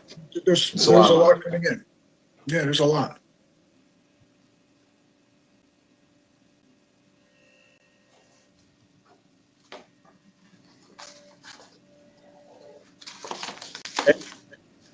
Any additional questions, freeholders? Actually, that's 40, 41. And 42 we've done previously with the regular report. 42 we did previously, okay. So I'm going to need a motion for resolution 40 and 41. So I'm going to have a motion by Freeholder Graham and a second by Freeholder Johnson. Roll call, Madam Clerk. Freeholder Sebo. Yes. Freeholder Vice President Richardson, absent. Freeholder Tamarez. Yes. Freeholder Mercado. Yes. Freeholder Luciano. Yes. Freeholder Johnson. Yes. Freeholder Graham. Yes. Freeholder Cooper. Yes. Freeholder President Gill. Yes.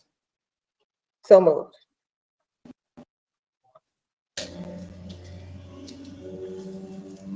Okay. Moving to resolution number, we took 42. Did we take 43? We did not, sir. Moving to resolution number 43. Mr. Jackson. Thank you, Mr. President. Mr. Lombardi is here to.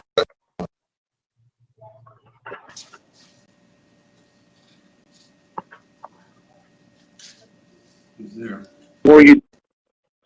CARES Mortgage Assistance Program.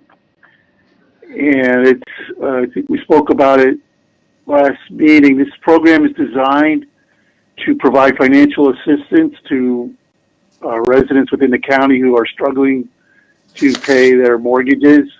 And we set up a portal that will process the applications for the residents.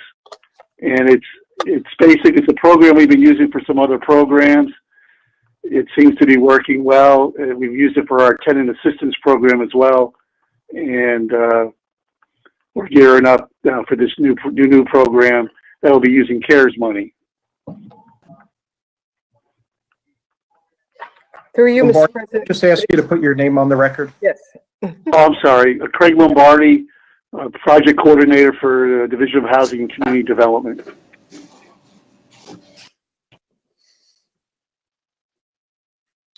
Okay.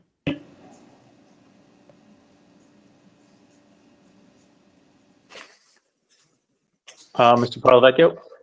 I don't have any questions. Okay. Mr. McInerney? This amount here is what, it's $2 million even? Yes. That's correct. And this is really just an allocation from the original 139 million, correct? It's not new funds, correct? Correct. Okay. Thank you very much.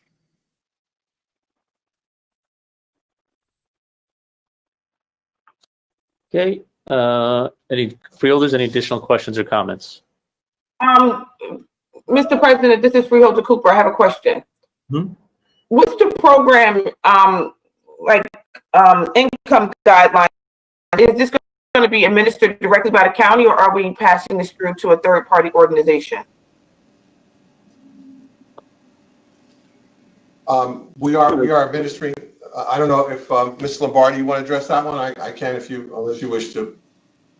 No, I believe the county will be administering the program. Our division was working with them because we work with the portal. The county will be administering the program.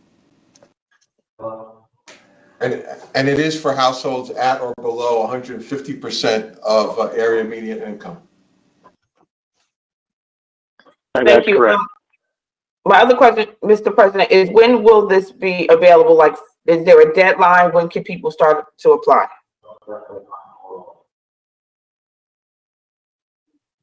Ms. Lombardi? Yeah, my understanding is that as soon as we get freeholder approval, we will be ready to open the portal for application. And again, I don't want to misspeak, but I also believe the money needs to be expended by the end of the year. That's correct, by December 30th. We're very optimistic, freeholder, that we'll be able to move this money out pretty quickly. I have another question. If so, this money has to be expended by December 31st.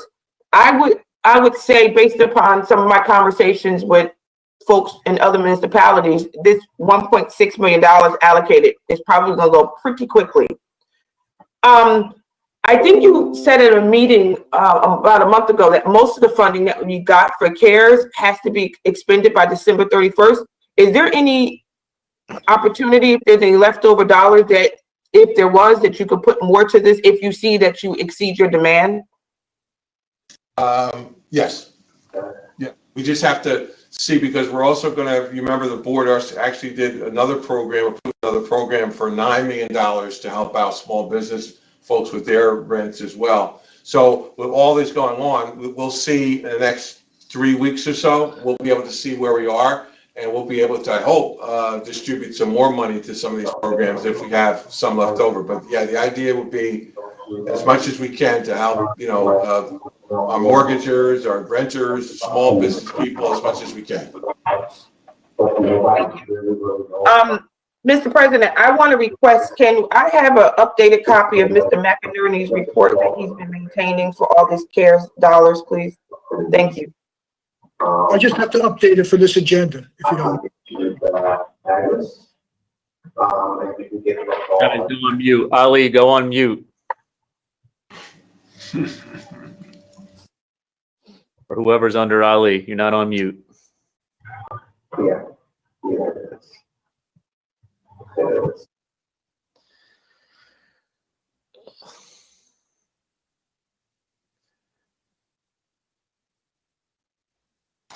Okay.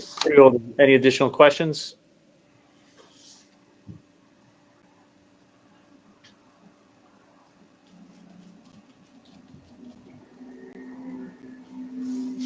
Okay, we will take a mover on 43 from Freeholder Mercado and a second from Freeholder Pomaris. Roll call, Madam Clerk.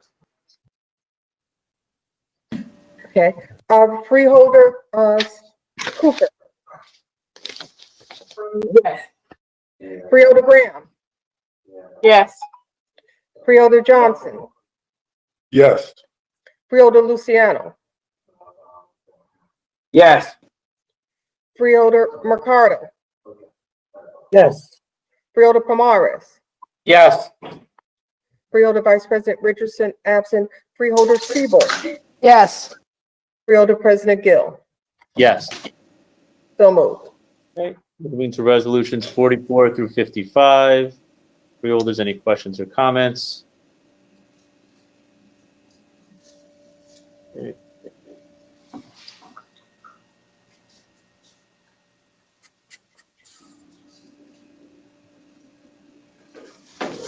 With a motion from Freeholder Pomaris and a second from Freeholder Siebel. Roll call, Madam Clerk.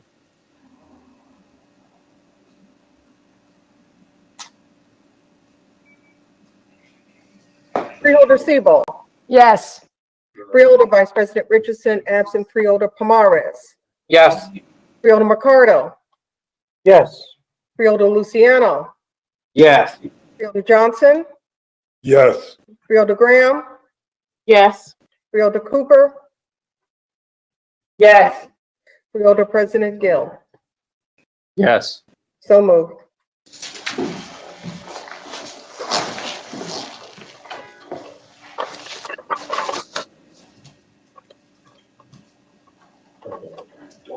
Okay.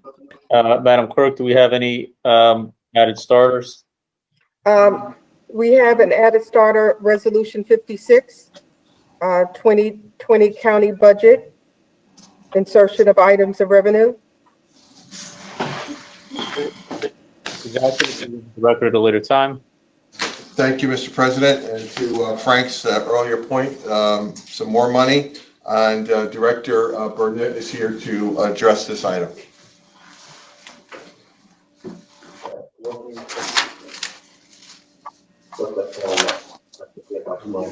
You there? She's there, yeah. Gotta mute her. Keisha, are you there? You may have to essentially unmute her again.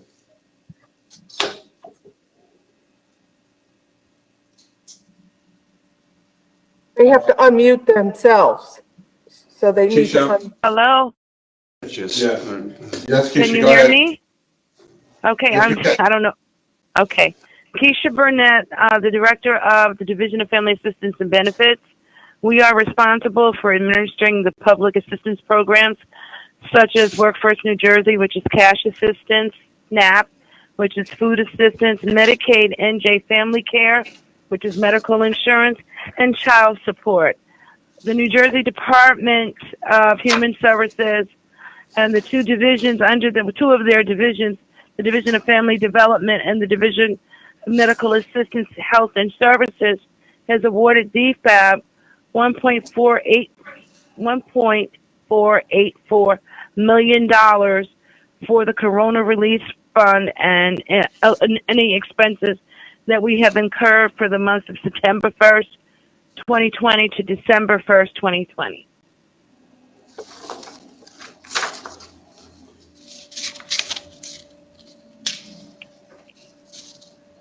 Hello? Yes.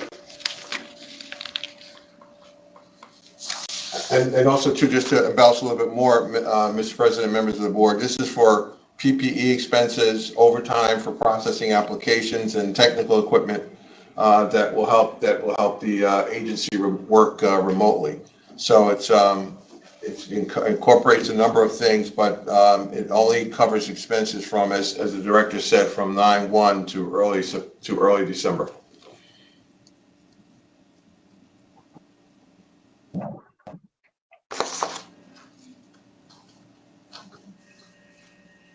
Okay, Mr. Parlavecchio? I don't have any questions. Mr. McInerney? Just to say that on this agenda alone, there's over 4.7 million of new COVID money, just on the four items here. Great. Excellent.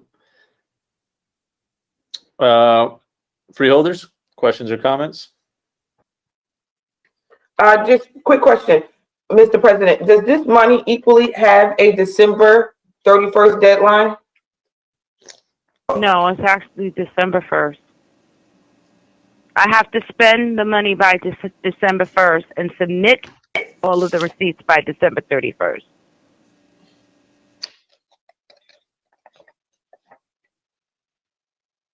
Do we think we're going to have any issue doing that? No, we're not.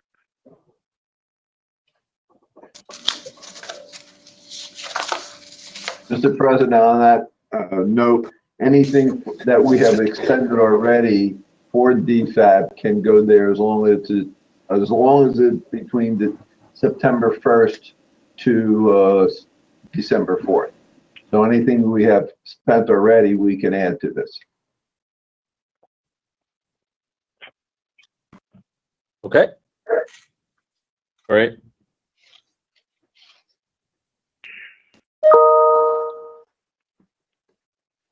Okay, I have a motion from Freeholder Siebold and a second from Vice. I'll second it. Roll call, Madam Clerk. Freeholder Cooper. Yes. Freeholder Graham. Yes. Freeholder Johnson. Yes.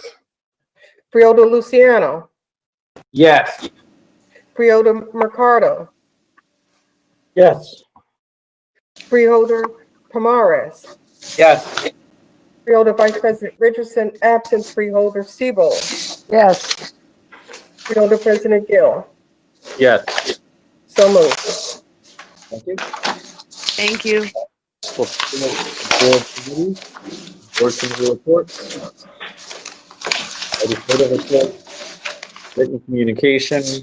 Unfinished business, new business. Public comment on non-agenda items. Since we're meeting remotely, the public had the opportunity to submit questions and comments for consideration. They have also had the opportunity to call in. Madam Clerk.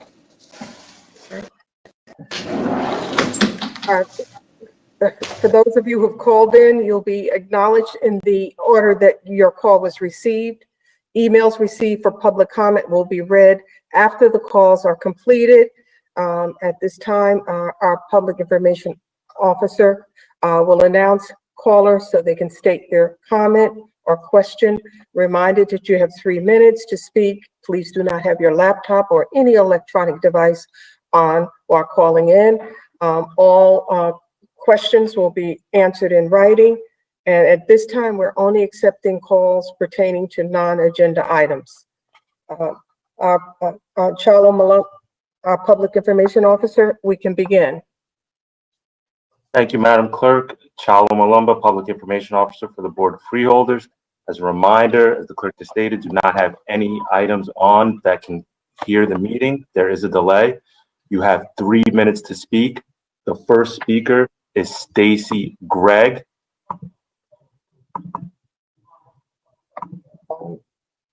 You may begin to speak. You're on, Stacy Gregg.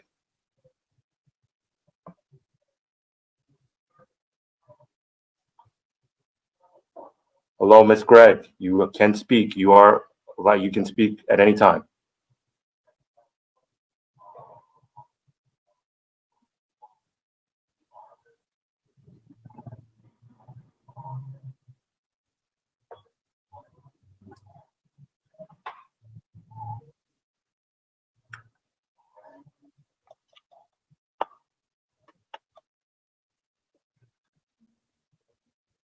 Charlo, would you like to go to the next caller, and we can follow up with Ms. Stacy Gregg, maybe have her call back in. Ms. Gregg, if you can hear, you have to unmute your phone. We'll give you 10 seconds to unmute your phone, but we cannot hear you. Please unmute your phone before you speak.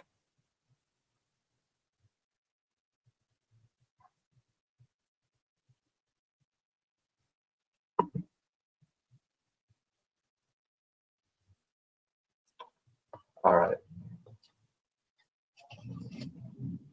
Okay, we'll go to the next speaker.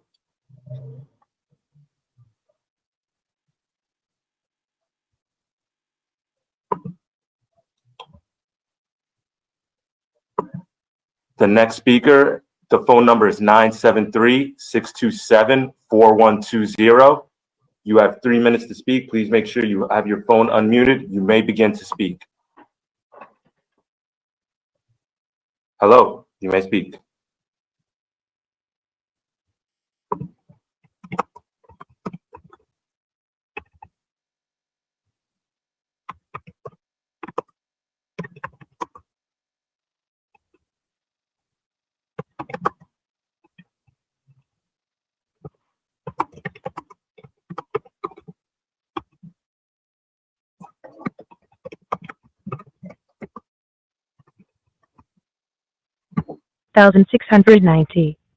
Municipal Technologies, 2020, November 9th, 2 p.m. as a speaker.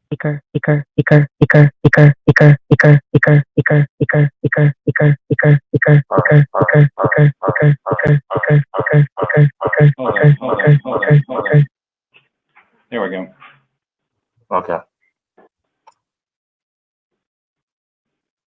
Yeah, we do not have any other speakers at this time. That was it. I mean, it was connected. I don't get it. I'm pretty sure we had 2, but you guys weren't able to get them on. Yes, we will check into that challenge for the next meeting. I will read the email. Mr. Parlavecchio? Yes. Any guidance here? Just want to make sure we're okay, seeing that we had 2 people who were attempting to speak and were not able to. Well, I mean, it's not much we can do if they can't patch it through. for whatever technical reasons. Okay. I'm not sure what else you can do. Okay.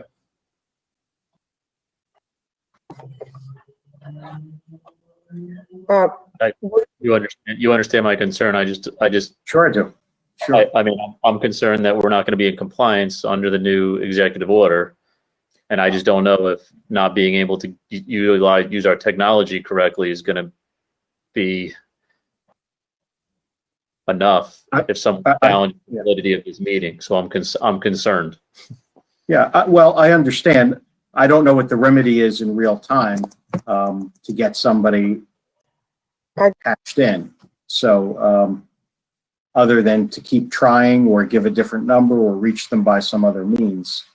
If I may, this is Chalo Malumba. We can have them call back. We could take maybe a 2-minute break, have them call back, and see if we could patch them through. We can do that.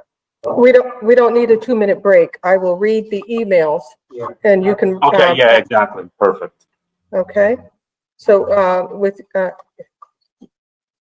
through you, Mr. President, I will read the emails, and hopefully at that time they will be able to contact the people who called in and patch them in.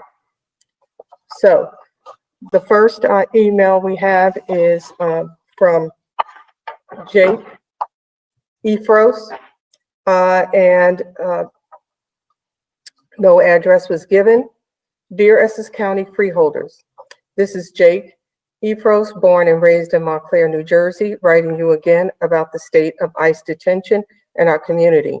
In the last presidential debate, Trump boasted about how nice detention facilities are, how clean they are, and how well people in detention get treated. If this sounds familiar, it's because this isn't the first time that Trump and Essex County Democrats have shared the same arguments. Recently, the county executive chief of staff, Phil Elijah, reiterated his tired point about how obscure investigators found no wrongdoing at the ECCF. He repeats this proudly despite Oprah requests failing to get more information about this. Moreover, despite the actual and documented suffering and testimonies of people who themselves have been subject to ICE detention at ECCF, I have no patience for arguments that say just go vote out Trump and everything will be fine. Under the Obama-Biden administration, ICE detention and deportation were massively expanded. Regardless of who's in power, we're against both parties incarcerating immigrants and tearing apart their families. Whether DC looks blue or red, we'll keep fighting to shut down ICE in our communities and across the county. Essex County has profited from the system far too long. Cancel your contract with ICE immediately. Find another way to run Essex County that does not rely on incarcerating people for money. Your continued support for ICE only proves that the criminalization of people who cross the borders know no political party. Next comment. Susan Goodman Jackson of Jersey City, New Jersey. Essex County must end its long, ugly history of profit from the incarceration of mostly Black and brown immigrants swept up by the racist, terroristic tactics of ICE. ICE is a rogue agency that increasingly acts with impunity and is accountable to no one. Their actions have always been deplorable, but with COVID-19 raging through the prisons across the country, being detained by ICE now carries a death sentence. Being in this country without documents is merely a misdemeanor. But regardless of how minor the infraction, ICE detainees are subject to abuse, neglect, torture, and now the rampant spread of COVID-19 death. New Jersey prisons have the highest rate of COVID-19 deaths in the nation. These facilities cannot be reformed fast enough to save lives. ICE detainees must be freed now before COVID kills them.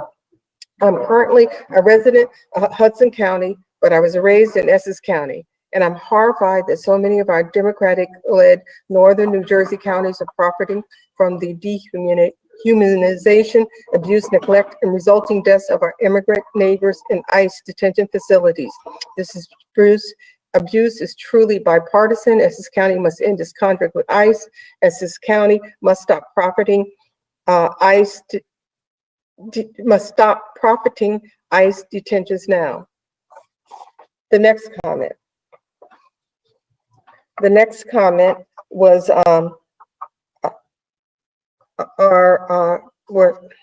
was submitted by Emma Yora, no address given. Dear Freeholders Commissioners, with transmissions rates close to 1.6, COVID-19 is skyrocketing in Essex County. The transmission rate should be less than 1, and Essex County has the highest rate in the entire state of New Jersey. As our leaders, alarm bells should be ringing in your ears, and you should be taking extra precaution to protect everybody. Instead, you're flaunting the example that counties like Newark and sticking your head below the sand, pretending as if everything is normal and continuing to accept intakes from ICE enforcement and transfers, while organizations like Salvation Army and Social Justice and the ACLU are fighting to release people from New Jersey prisons due to the threat of COVID-19. ICE is working to put them back in your jail, and you're doing nothing to stop them. ICE has been making space for the last month through transfers and deportations. If Joe Biden wins, organizations like Make the Road and Faith in New Jersey are already calling for an immediate moratorium on detention and deportations. That won't be good for Essex County's detention business. Essex County has profited from the system for far too long. You need to stop depending on the commodification of Black and brown bodies to generate revenue. Kindly cut the crap and cut the contract now. The next comment was submitted by Susan Graves, no address given. Dear Freeholders, soon to be commissioners, there is a second wave of COVID-19 in Newark, New Jersey. Transmission rates is above 1.0, and it's irresponsible to continue to incarcerate people during a deadly pandemic. Your administration seems to believe that this issue is under control. It is not. The excuse has been that only 2 people died before the first wave. That is unacceptable. Countless more sickened due to negligence, abuse, and a lack of adherence to basic human rights principles. They may face lifelong suffering and illness if current data about the after effects of COVID are to believe. If this policy continues, it will be a genocide. You ask, if we don't accept ICE intakes, where will these people go? ICE is seeking 900 more beds in New Jersey, so it appears as though it will be New Jersey. There shouldn't be a single person detained this way, but your administration continues to quibble over these details. ICE has been making space in your jails through transfers and deportations. You must stop enabling this practice, as the county has been profiting from the system, so it's not a question of where people will go if you stop the contract, but where your revenue will go. Your long tenure in Essex County shows that you are comfortable as Democrats in a largely blue area. Others may ignore your humane policies, but you're not humane from critique. You're not immune from critique. Your party supports ICE, thus you can dehumanize immigrants just as well as Trump. You're simply less vocal, but the result is the same. I demand that you immediately halt all intakes from ICE to your jails. This is for the interest of public health and in the interest of human rights. It is disgusting to me that the main response to demands for release of all immigrant detainees points to the money, and the county makes off ICE contracts. The Essex County has profited from the system for far too long. You need to stop depending on the of Blacks and brown bodies to generate revenue. How low will you sink for a check? And the second wave of COVID, as the second wave of COVID approaches, blood is on your hands. If you do not use your power to halt all intakes from ICE in the interest of public health and work to responsibly in your contract with ICE altogether, your continued support for ICE is proving that the Democrats can criminalize and dehumanize people who cross borders just as well as Donald Trump can. Do better. The next public comment is from Abigail Garnett, no address given. My name is Abigail Garnett, and I am a concerned constituent. I demand that you immediately halt all intakes from ICE in the interest of public health, and that you work responsibly to end your contract with ICE altogether. COVID-19 is on the rise in Essex County. The transmission rate is the highest in the state, nearing 1.6. Now is the time to exit this contract. Newark is taking extra precautions, yet the Essex County administration is acting as if it is business as usual by continuing to accept intakes from ICE enforcement transfers. ICE enforcement will continue to put folks back into jails even as the pandemic worsens. Do your moral duty to the public of Essex County and terminate this contract. Next public comment is from Alex Zucker. No address given. Respected officials, please hear what I have to say concerning Essex County contract with the federal agency known as ICE and take it to heart. In the interest of public health, since morality seems not to be a part of your calculations, I demand that Essex County immediately halt all intakes from ICE and that the county freeholders or commissioners work to responsibly end the county's contract with ICE altogether. Surely you must know from what we have seen over the years that it does not matter who is in the White House. ICE cannot be trusted regardless of which party controls the presidency. From what we have seen so far, Essex County's top talking point for keeping the ICE contract is to raise the question of where people will be transferred if the contract ends. This week, however, ICE answered that question. It will keep people in New Jersey. They're already looking for up to 900 more beds, so you can stop with this talking point. Meanwhile, COVID-19 is on the rise in Essex County. The transmission rate here is the highest in the state, nearing 1.6. And even as Newark is taking extra precautions, the Essex County administration is acting like it's business as usual, continue to accept intakes from ICE enforcement and transfers.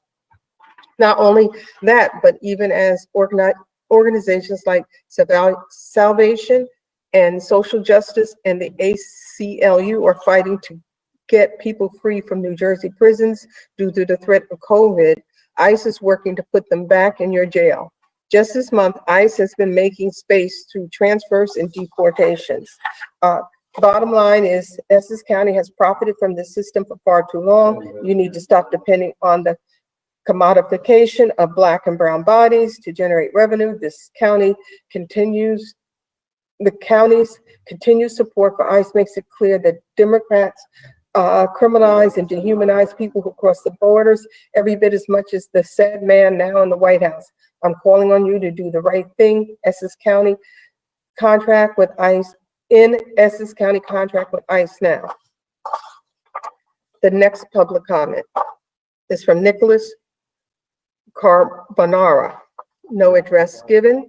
Dear Essex County Commissioners, hello, my nickname is Nicholas Carbonara. I'm a resident of Maplewood Township in Essex County. Thank you for your time.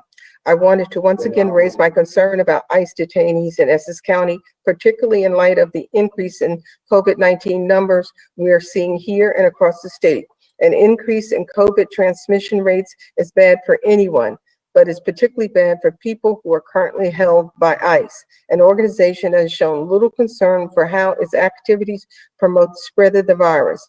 This goes double for those detained by ICE here in Essex County, where viral transmission rates hit 1.6, the highest rate anywhere in the state. Based on ICE track record and our current second wave numbers, I feel that continuing to allow ICE to actively detain people poses a clear and direct moral risk to those held in Essex detention centers, as well as to people who are employees at these centers. As much like many others, I wanted to urge, the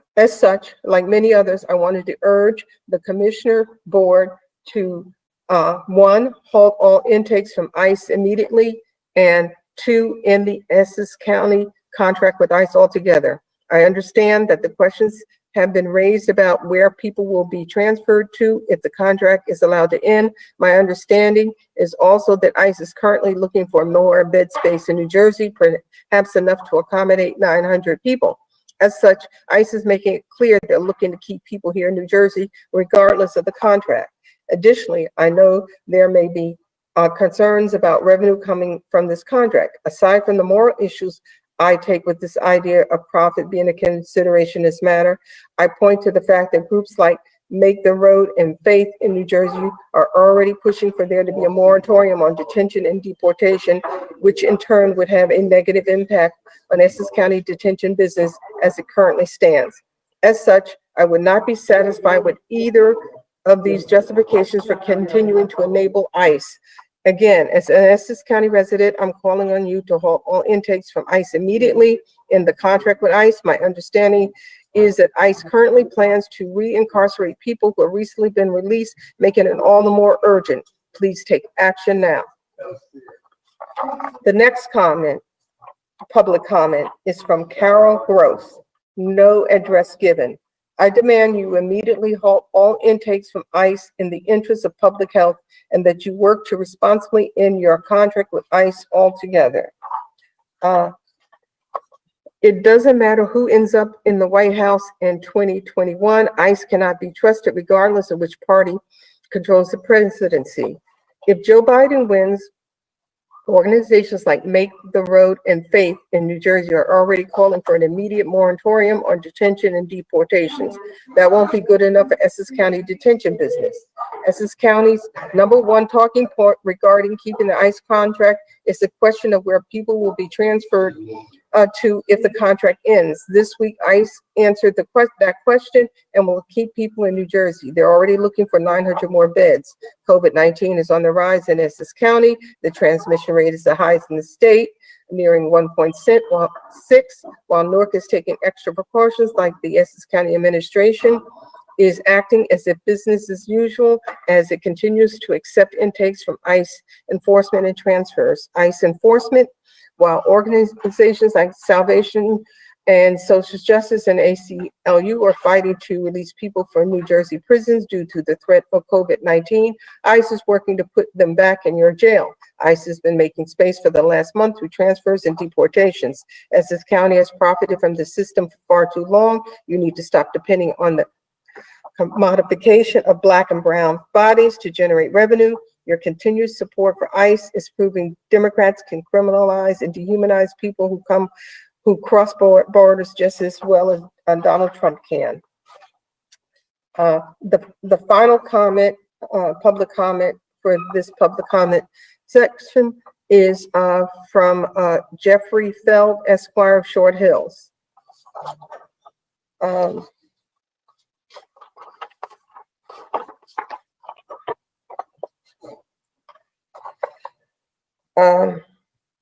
How many VBM ballots were mailed to Essex County registered voters in connection with the November 3rd, 2020 elections?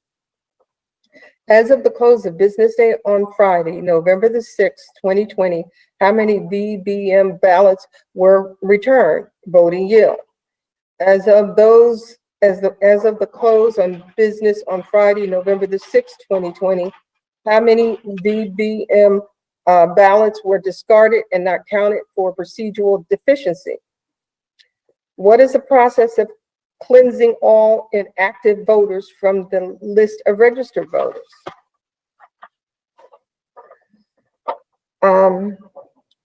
Context matters, history matters, optics matters, gray matter matters. These are strange times. On Monday, November the 2nd, 2020, Milburn Township held a postponed special meeting at 10 a.m. to rescind a professional service request for qualifications resolution adopted September the 15th, 2020. You may wish to review this less than 12 minutes special meeting posted video. Milburn's mayor unilaterally changed and posted the meeting notice. Milburn's mayor permitted citizens' comments prior to taking official action. Township Council contradicted Milburn's newly enacted virtual civic participation rules and procedures. Milburn declined to read my email submissions into the public record. 2 committee members admonished their fellow committee members for not vetting municipal legislation with all their peers.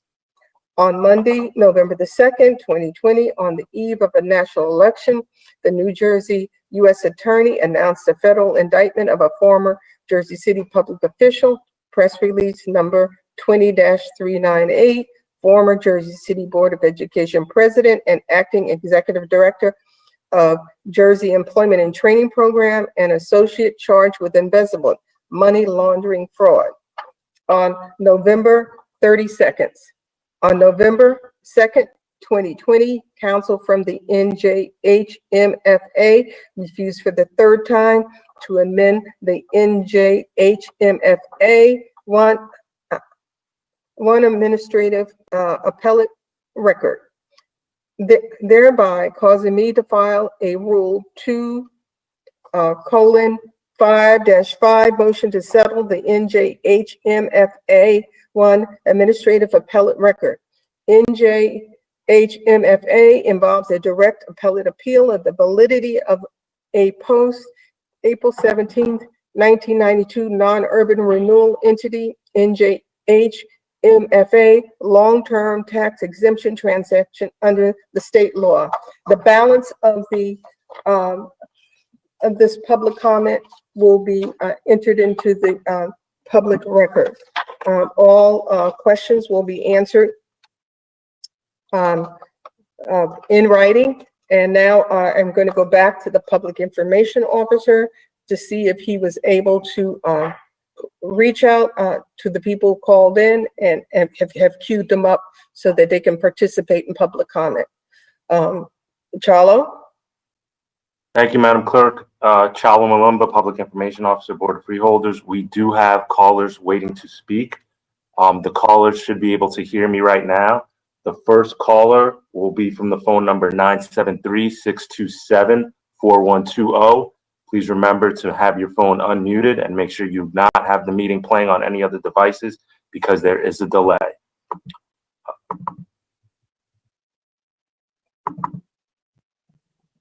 You may begin to speak. Hello, can you hear me now? Yes, we can. Okay, because I could hear you before, and I did this twice, and I've had phone calls from you twice on 2 different phone calls. The system is not working. There's a huge problem here with the Open Public Meeting Act. I would like to know in writing, this is Stacy Gregg from Rockaway. You have my address on file. I would like to know when you're going back to open public meetings where people can actually attend them, or you're going to get this system in order so that the public can participate fully with a Zoom call. This is un-American and it's not right. Your system is broken. The information to get how to get on is confusing and it's a block towards people participating.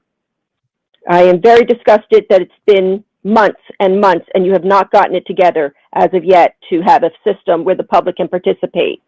I agree with all the letters regarding ICE. I don't need to reread them. I am not able to go on Zoom because I have to have the telephone and all other devices off, which is another hindrance to my participating in the meeting. So I can't see all the freeholders get up and you know, flip through their phones and rock their seats and get up and leave the room when the public is speaking or Mrs. Ford is reading the letters from the public.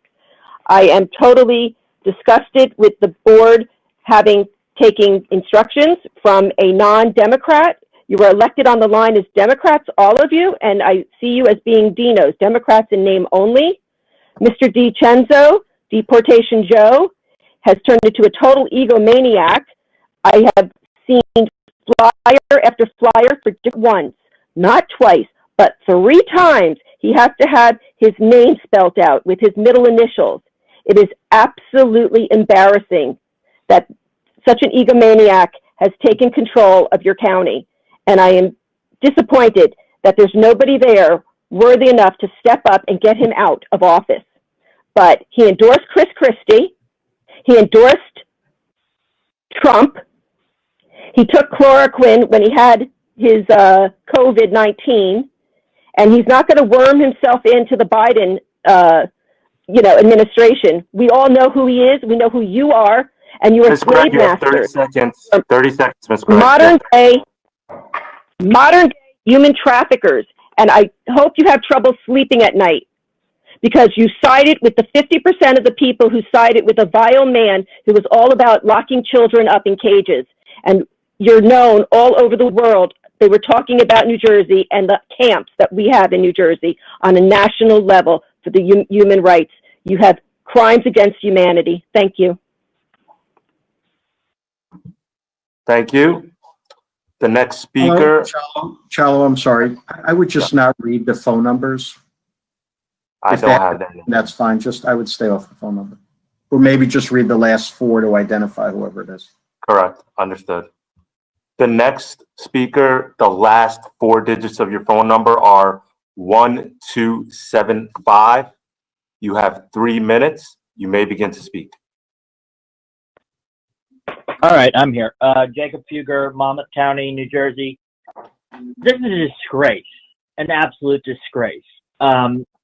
Everything you're doing is clearly in violation of the Open Public Meetings Act. You're not giving fair access to anyone that wants to dial into these meetings and participate. And that is probably, if it's not cleared up in a couple of weeks, I would say, leading to a lawsuit. So something to think about. But I agree thoroughly with all of the letters from everyone else. And I would remind you guys that you are not immune from the Open Public Meetings Act.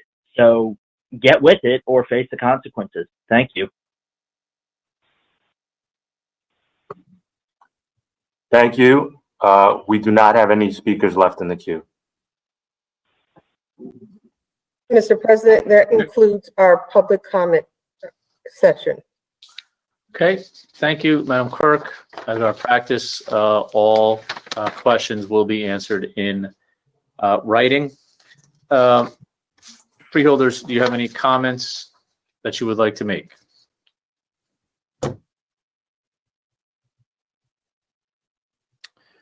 Okay, hearing or seeing none, freeholders, do I have a motion to adjourn? So moved. Motion. Meeting adjourned. Be safe, everyone. Have a good weekend, folks.